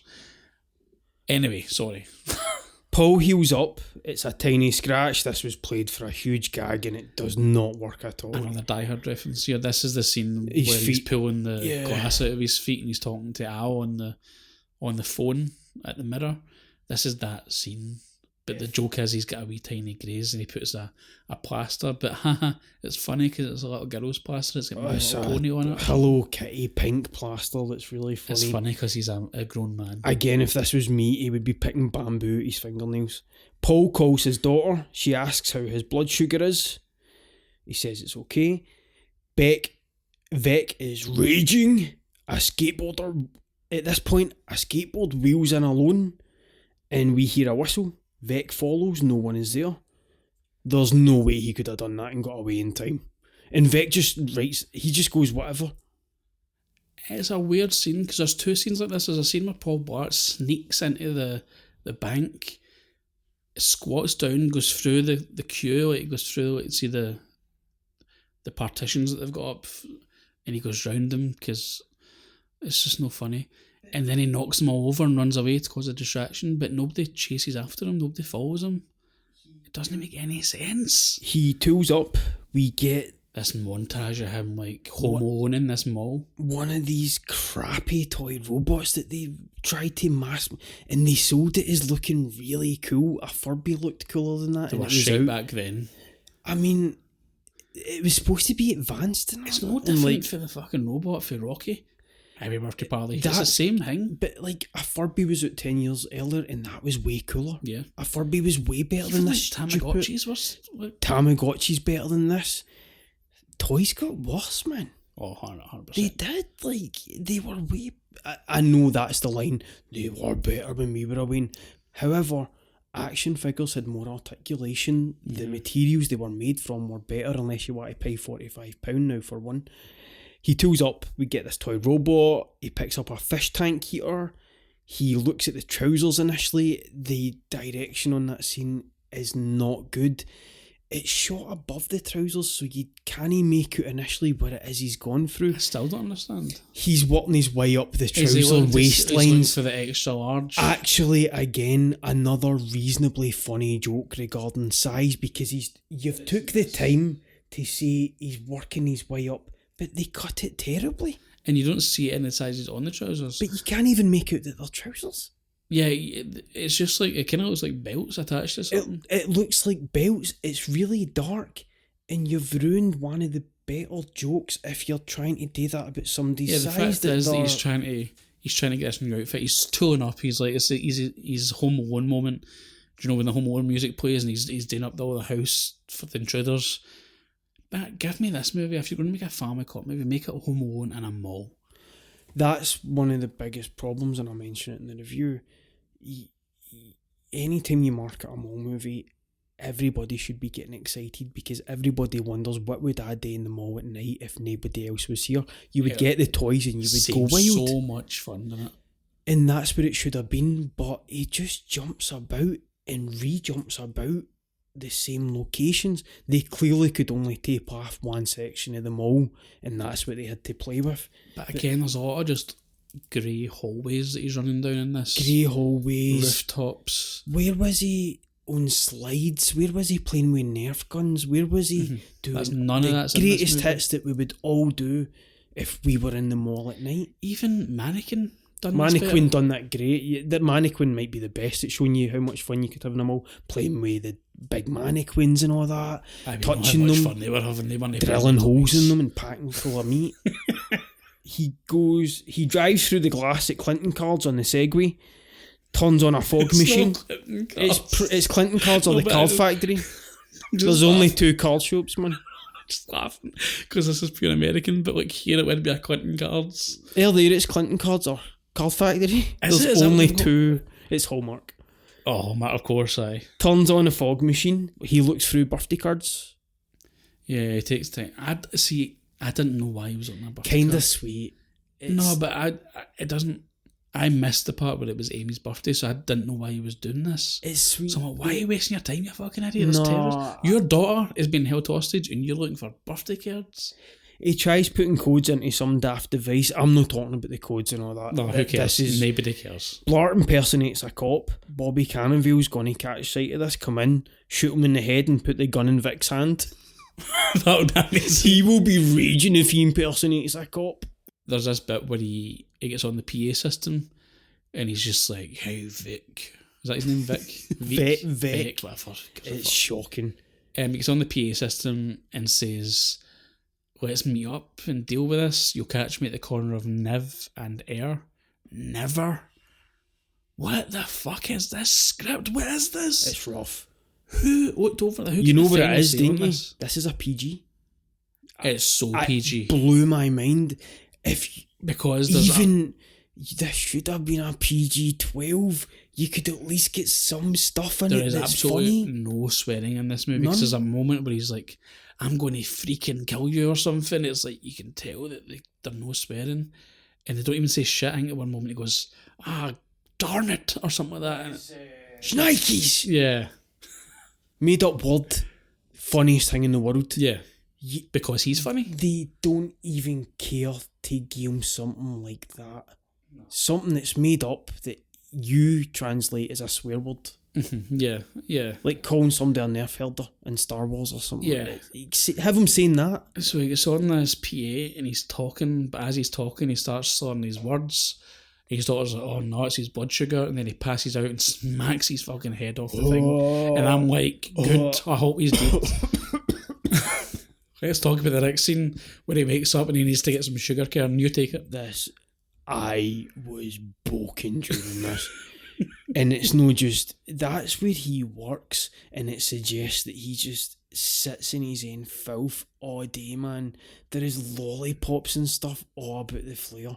He's on the flare, and I thought the shine was the wrapper of the lollipop, but it's the fluff from the floor that's covered it. It's stuck to it. And bits of like shoe shit and like dust. String and dust and pubes, man. And like dry pot noodle and stuff, man. And like, oh man. You're turning pale talking about this. He rattles this lollipop and it Popeyes him back to life, man. First of all, a lollipop doesn't have that much sugar in it that you would instantly just pop up after. No chance. Like, you would be there for half an hour until it maybe kicked in, But immediately, as soon as this lollipop goes in his mouth, it is like Popeye. He just jumps up to his feet. However the song is. I would have had the time to go up with my bamboo and shove it up his fingernails, man. Right up his arsehole. Up his, you know... Because it grows fast. You know that bit in your dong with the hole? The pee hole, yes, I'm familiar with how a dong works. 4 bits up it, man. Oh, going in How'd 4 you like different that, directions. mall cop? And I just look at me whilst I did it. How I'm looking at you the new. Of your Look at me. Japanese torture. No, don't, man, because I'm picturing bamboo in my pee hole. I'm going faster. Look me now. Are you pulling out or pushing it in? Pushing it on. They all come after Blart at once. Sorry, but at this point, he's just mush. I would pound him into the ground, man. No, but these security guards have already proven throughout this movie that they are incompetent. But if you think he's bad at his job, these parkour sons of bitches can't do anything. But I mean, he should go and get tooled up like properly. Like if he can't find a gun, then surely there's a shop that sells knives or something like that. Oh, there'll be guns. Don't worry about that. It's An American mall, you know there's guns everywhere. Definitely guns. Under every single till there'll be a shotgun sellotaped to it. They all come after Blart at once. These extreme old people, they look like 3 different Good Charlotte bands, like tribute acts that meet up for non-Good Charlotte related activities. Or probably Good Charlotte now. They trap Blart in the Rainforest Cafe. I had always heard about the Rainforest Cafe. I had to look it up, didn't think it was a real place, thought it was made for this movie. Thought this is a chain. It's infamous, but I didn't know about the animatronics. Makes it cooler though. I kind of want to go now. Amazing, man. Blart takes out this team within the shadows. It's a Rambo parody here. It's kind of funny seeing him in this jungle do this. The animatronic monkey pops out from a tree, and I honestly thought for a minute it was going to help Paul. That would have been amazing. I honestly thought this was going to help him in some way. If all came to life and started helping them, man, that would be fucking Throwing amazing. bananas to Or make like him somehow his fall. daughter's some sort of expert hacker and she's like on the system making animatronic on it. Oh, like Robocop 3 when she hacks into Ed 209. That's right. Oh. He's loyal like a puppy. I don't know why I remember that quote. I've not seen that film in like 10 years. Have you played the new Robocop game? I hear good things about it, by the way. Is it actually I've good? not got it. I played the demo. I want it. It's just it's dear though. They Still said it's 40 like an quid. arcade game, and if you get used to that, it's pretty okay. Yeah, you're pretty much indestructible. You can't really die as well because it's like you're really Robocop. People are just shooting you, and your health bar goes down so slowly because it's like you're invincible. But I'm using the And you gadgets walk and stuff. slowly because you're Robocop. You can't just sprint around because People don't like that. you walk the big head. No, but like Don't like to run, man. aye, and the big foot. See this the noise that it makes in the movie. That's what it's like. The gun comes out his fucking hip. And you do that when you reload it, you do the spin, you fucking shoot it, and it's so violent. You can just like blow people's heads off it. So obsessed with that when, honestly, at a young age, man. See, looking back on that, do you know Nick is bringing out the figure? He'll No, I get didn't see fucked up. Oh, really? They're bringing out it's like busting out blood and stuff like that. I don't remember that. So I remember seeing that Shocking. movie when I was far too young to see that. This is the most offensive part of the movie. Are you ready? Did you write it down? Blart tanks this guy a peach. He took this big oxygen tank. It's a scuba tank. It's a scuba tank, and when he places it, he hits it. He does a Die Hard 4 to this guy. It goes and hits him. He doesn't shoot it. That's a cool moment in Die Hard 4. Yeah, that's a great movie. He basically shoots this tank at him, and the line is, "Hey you, scuba dooby doo. Hey you, He doesn't scuba. deliver it like that. You've delivered it better than him. Hey you." He goes, "Hey you, scuba dooby doo." I'm like, fuck that. That's shocking. Cut. Say that again, you fat dick. Doesn't make sense. You're shaming him. That doesn't make any sense. It's because it's a scuba tank and he needs to get the word scuba. Why in Scooby there. Doo came Do you know out? what's been cute? See if he was like, "Oh, If he Scuba had a- Steve," and you're like, "Oh, it's a reference to another Adam Sandler That movie." is the line I was thinking. Why does Scooby Doo come into play? Because it's funny. Doesn't he Doug? Doesn't he Mystery? Doesn't he? It's got the word scuba in it. It's scuba dooby doo instead of Scooby Dooby Doo because it's scuba. They just thought that'd be funny because he hits him with a scuba tank, and you can picture him in the writer's room, like scuba dooby doo ? Question mark, and somebody's like, "Aye, fuck it." Right, That's literally a Sandler line. Scooby Doo. See, he does that in that voice. Yeah. It's no funnier, but you're like, "Oh, that's something he would say." It's a mad- See if he did that and hit the guy, I his guarantee you'd voice. laugh. You would laugh. If he goes, "Oh, Scooby Dooby Doo," and then hits it, but It's the way Kevin James delivers it. Why is that the take they chose? It's strange. See, if he dared to deliver that in a movie, I'd be like, you're fired. I know this is your movie, but you can't be delivering lines like that. You're supposed to be a fucking actor. It's a good thing you didn't direct this because you don't like him. I'd be like fucking James Cameron, man. I'd be like Stanley Kubrick. Blart starts up this fish tank heater, ignites the gas line to it. This is insane. This is a terrorist act. This is the point in the movie where you're like, send in the cops, send in the National Guard. This guy is going to blow up this mall. This moron is not capable of this controlled explosion. He doesn't know what's going to go this well. He could have blown up the entire mall here. I cleaned our oven hobs the other day, right?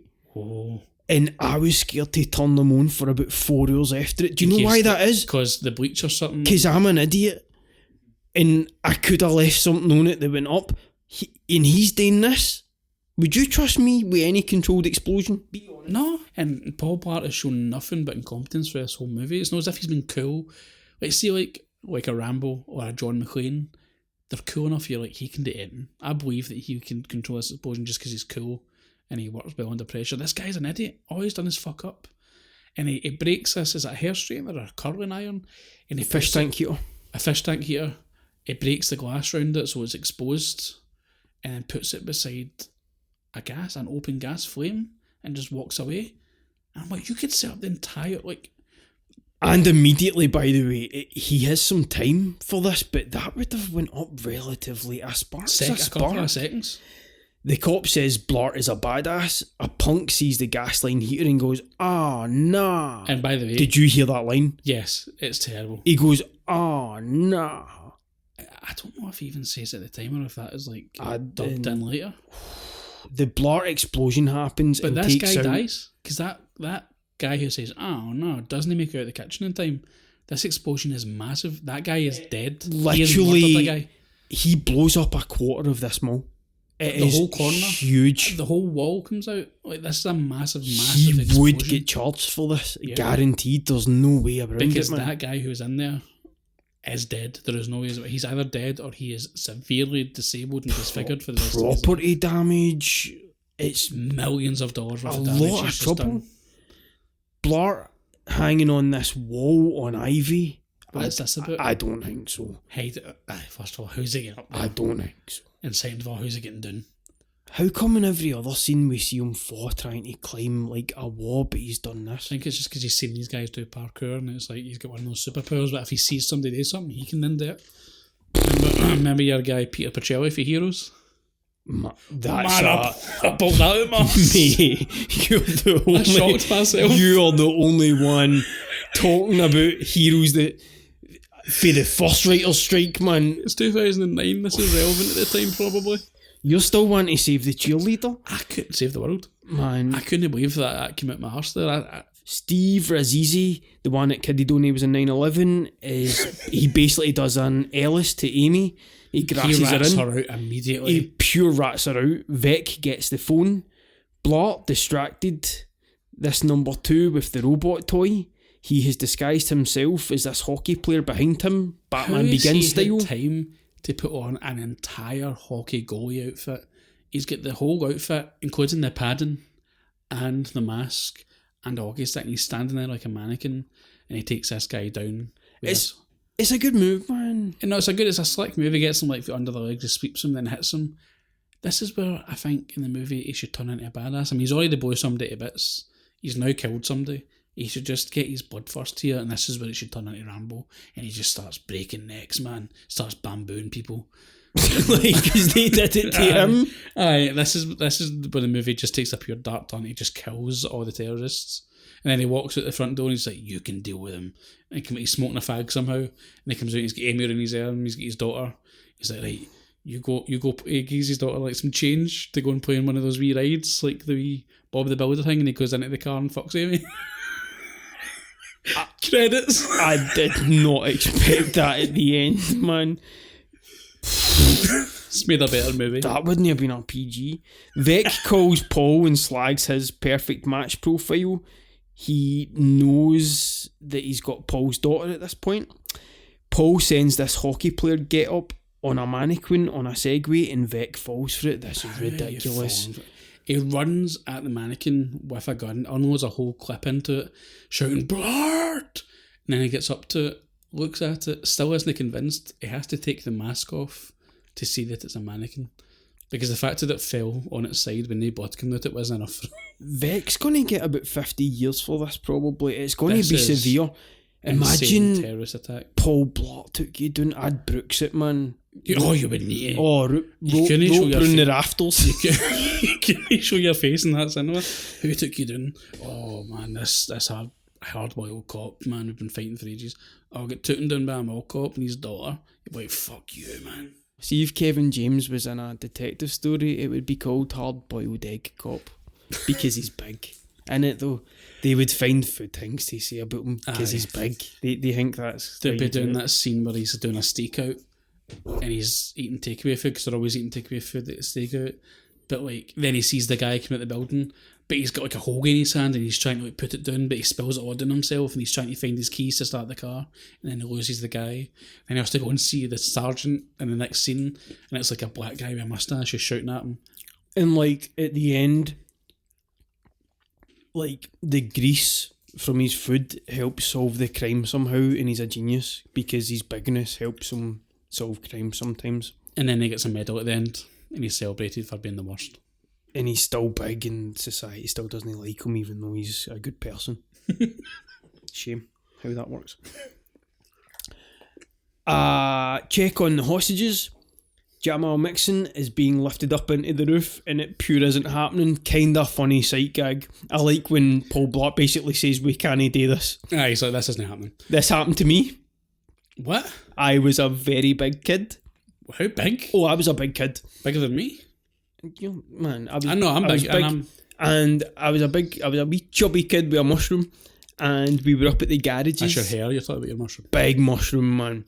Well, both. And for the start, man.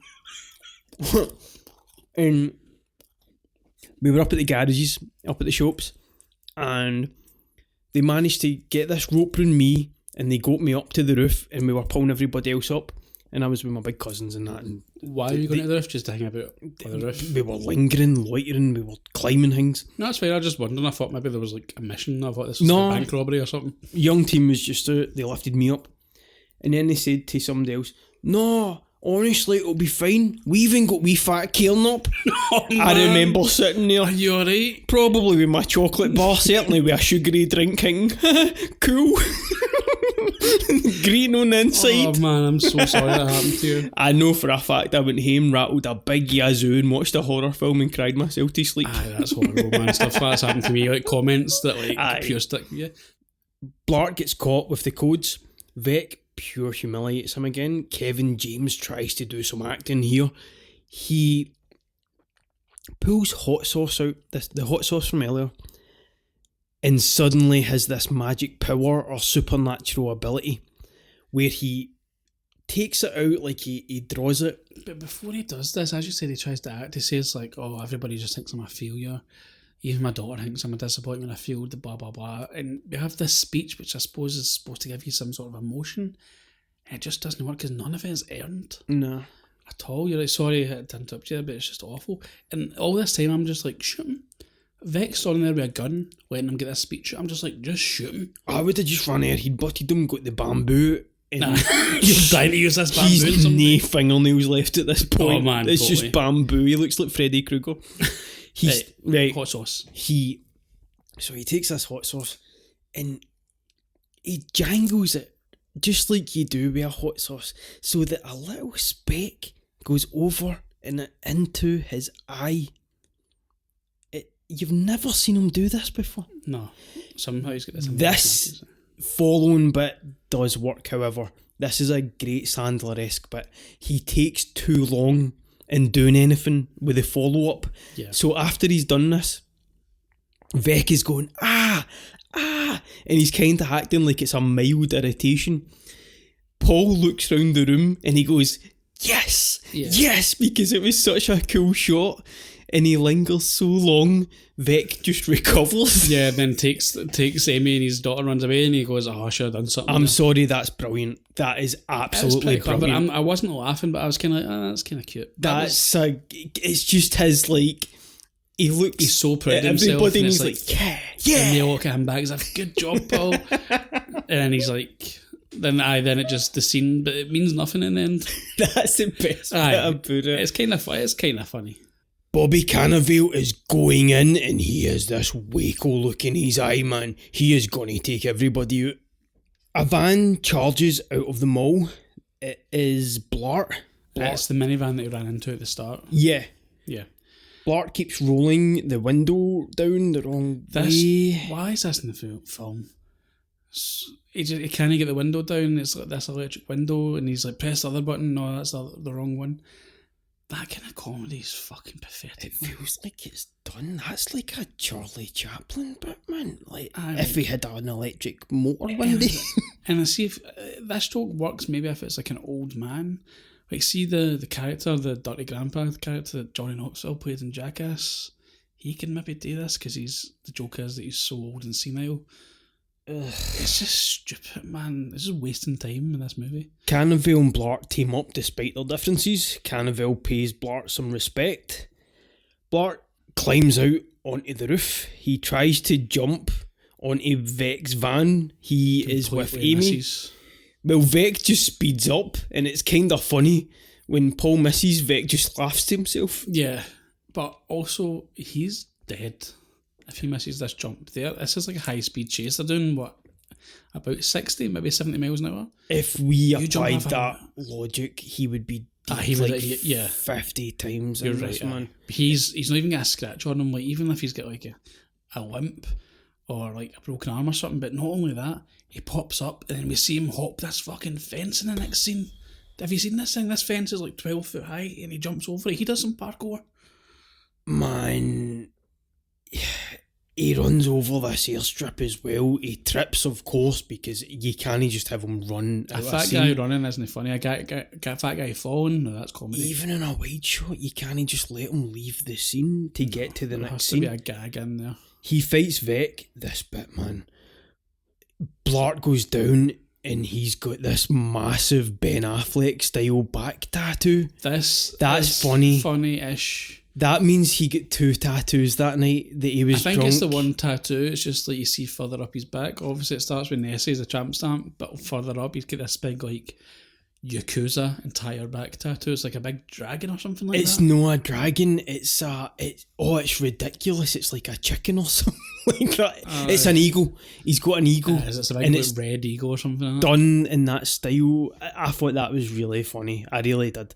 Blart fakes a feint and then sweeps Vec. Decent move. That's Yeah, kind of that cool. is- That pays back to what is in the By the narrative. way, as I should have said as well, the reason that they managed to find Vec is because they have to phone the Indian kid again so that he can track the daughter's phone via GPS because Vec has his phone. Yeah.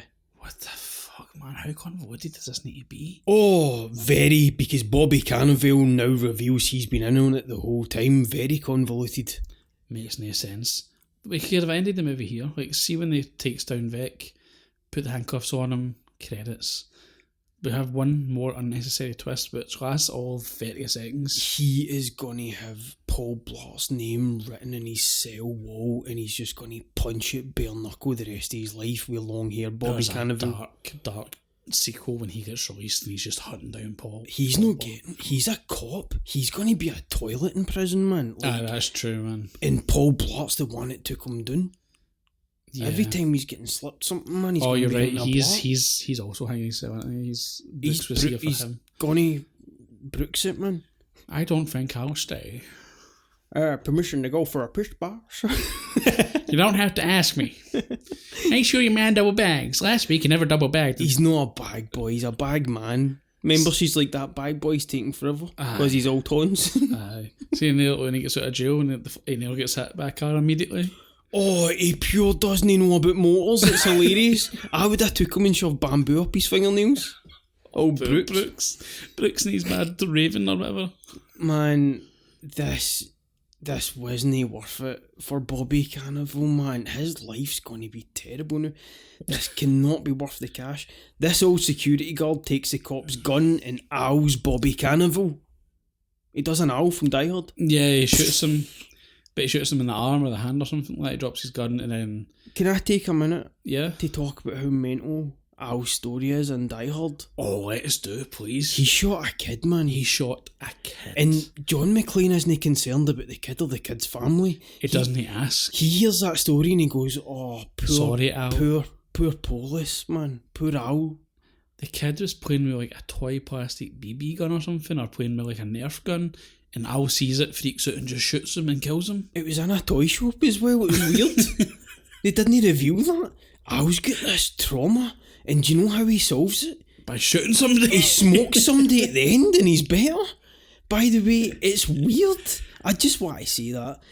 I got a newsflash for you. Your flight's been cancelled, says the cop.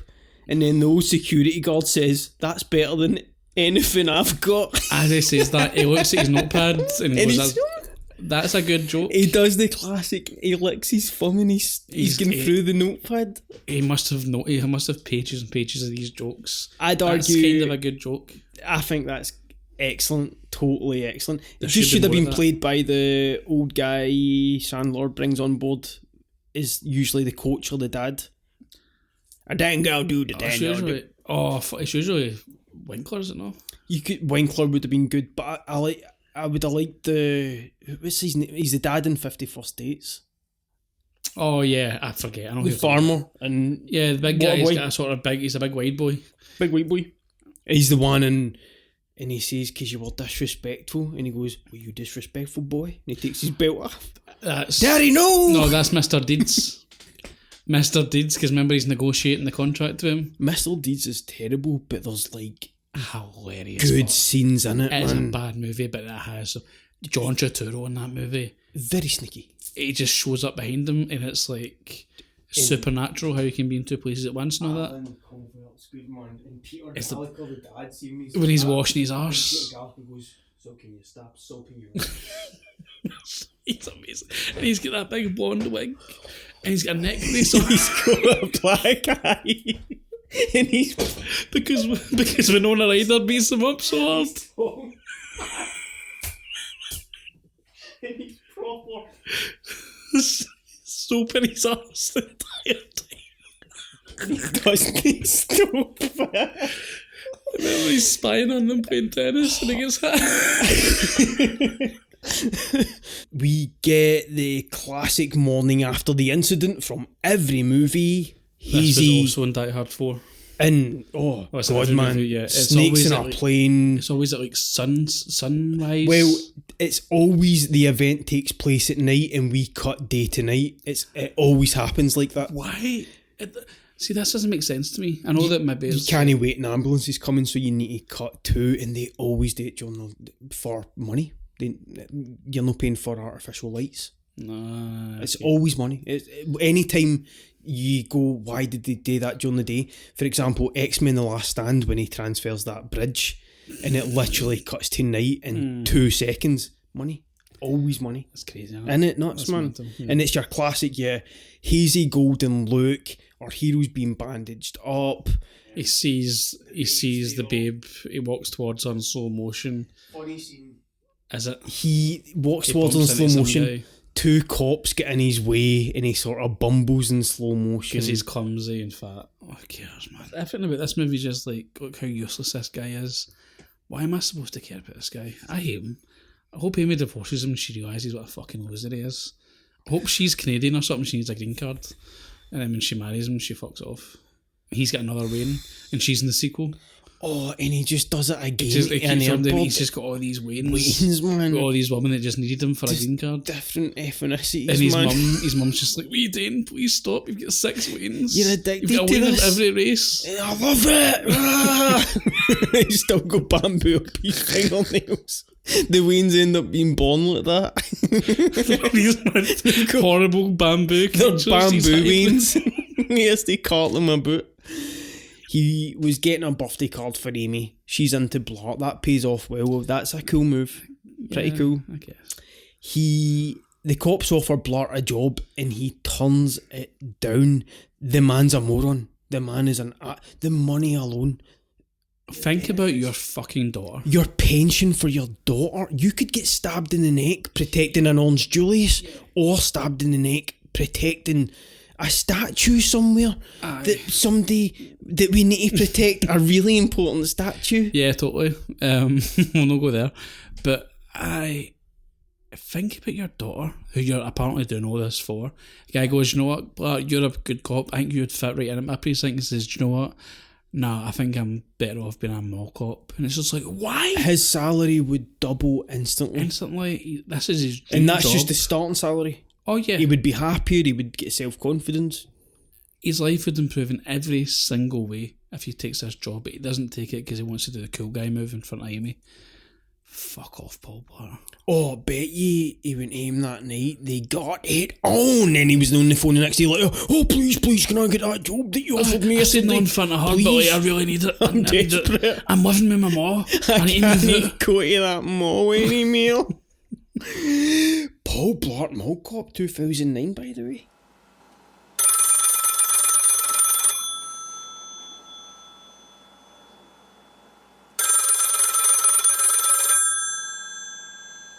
I'm sorry to wake you. I know it's late at night, but I just realised that we forgot to talk about the post-credit sequence. I don't know if you've seen it or not. I hope that you did. They get married at the mall, man. It's fucking crazy. And then they go down the aisle on segways, matching segways, and they dance on matching segways. And everybody from the mall is guests. It's so sad, man. And you know she's not in the sequel either. She's no back for the sequel. She left him straight away. I fucking hate this film. Like, catchy. I think James does have charm. He can do the physical stuff pretty well, but this movie has him falling over for all of its blartness. Couple of the big jabs felt mean constantly. It just happens constantly throughout the movie. It's really mean-spirited at times. But I watched this, that's on me. That's my fault. We chose this. We knew what it was going to be. I laughed way more than I thought I would, to be honest. I like the soundtrack quite a bit. You can tell Sandler has fun with that. I really liked I Think I'm in Love by Eddie Money on the credits. I've mostly spoken about the soundtrack. Am I craving more Blart? Not yet. No. Not the best in the Happy Madison catalogue, but not even the worst amongst those films. That's just a fact. A couple of the lines do work. It's okay. I'll never watch it again in my life. Ever. Feels real Channel 5-y. 1.5 out of 5 coconuts. And you, sir, rate this thing? 0 coconuts. 0. This is the worst you've ever watched. 0. There is not a redeeming quality in this movie. That's madness, and you know it is. No, it is not. Okay, 0.5 because the soundtrack, I guess. And because it's 90 minutes, it doesn't go on too long. You're going with 0? No, I'll go with 0.5. 0 is like... I mean, it is probably a 0 though. If it's a 0, it's a 0? Yeah, and I didn't hate Kevin James until I seen this. You're not... Then like, that's a 0. I liked King of Queens. Well, I didn't like it, but it was fine. It was fine. And then I seen this movie and I'm like, I just hate everything about this. Okay, maybe the soundtrack's alright, I guess. You'll never watch this again? No. So it's a 0? I've already seen this movie twice. This is your first sitting of this. This is my first. I seen this movie when it came out. Well, I say I seen it. My dad brought it in, feel like the bub, pirate copy for the barras, you know what I mean? That and that Crankies DVD that I like to watch. And I had more fun watching the Crankies than I did this. Can I just say, I think we're going to have a slightly more wonderful time next week. Well, next week we're off to see The Wizard. Roll that trailer. Many, many miles east of nowhere lies the amazing land of Oz, a magnificent empire created in the mind of a man who wrote a great book about it. Like wildfire in the wheat field, the fabulous tale of the Wizard of Oz spread from town to city, to nation, to the entire world. Although the Wizard of Oz has captivated the children of 4 generations and fired the imaginations of those youthful adults who have never grown old, although 10 million copies of the book have reached eager hands and eager hearts, no one has dared the towering task of giving life and reality to the land of Oz and its people. Every delightful character of L. Frank Baum's classic is now reborn. Every glorious adventure has been recaptured and painted with a rainbow. The celebration in Munchkinland, the flying monkeys, the rescue of Dorothy, the castle of the witch, the palace of Oz, and Dorothy's strange journey to the Emerald City to find the wonderful Wizard of Oz himself. We're off to see the wizard, the wonderful Wizard of Oz. We hear he is the Wizard of Wiz, if ever a Wiz there was. If ever a Wiz there was, the Wizard of Oz is one because of the wonderful things he does. We're off to see the wizard, the wonderful Wizard of Oz.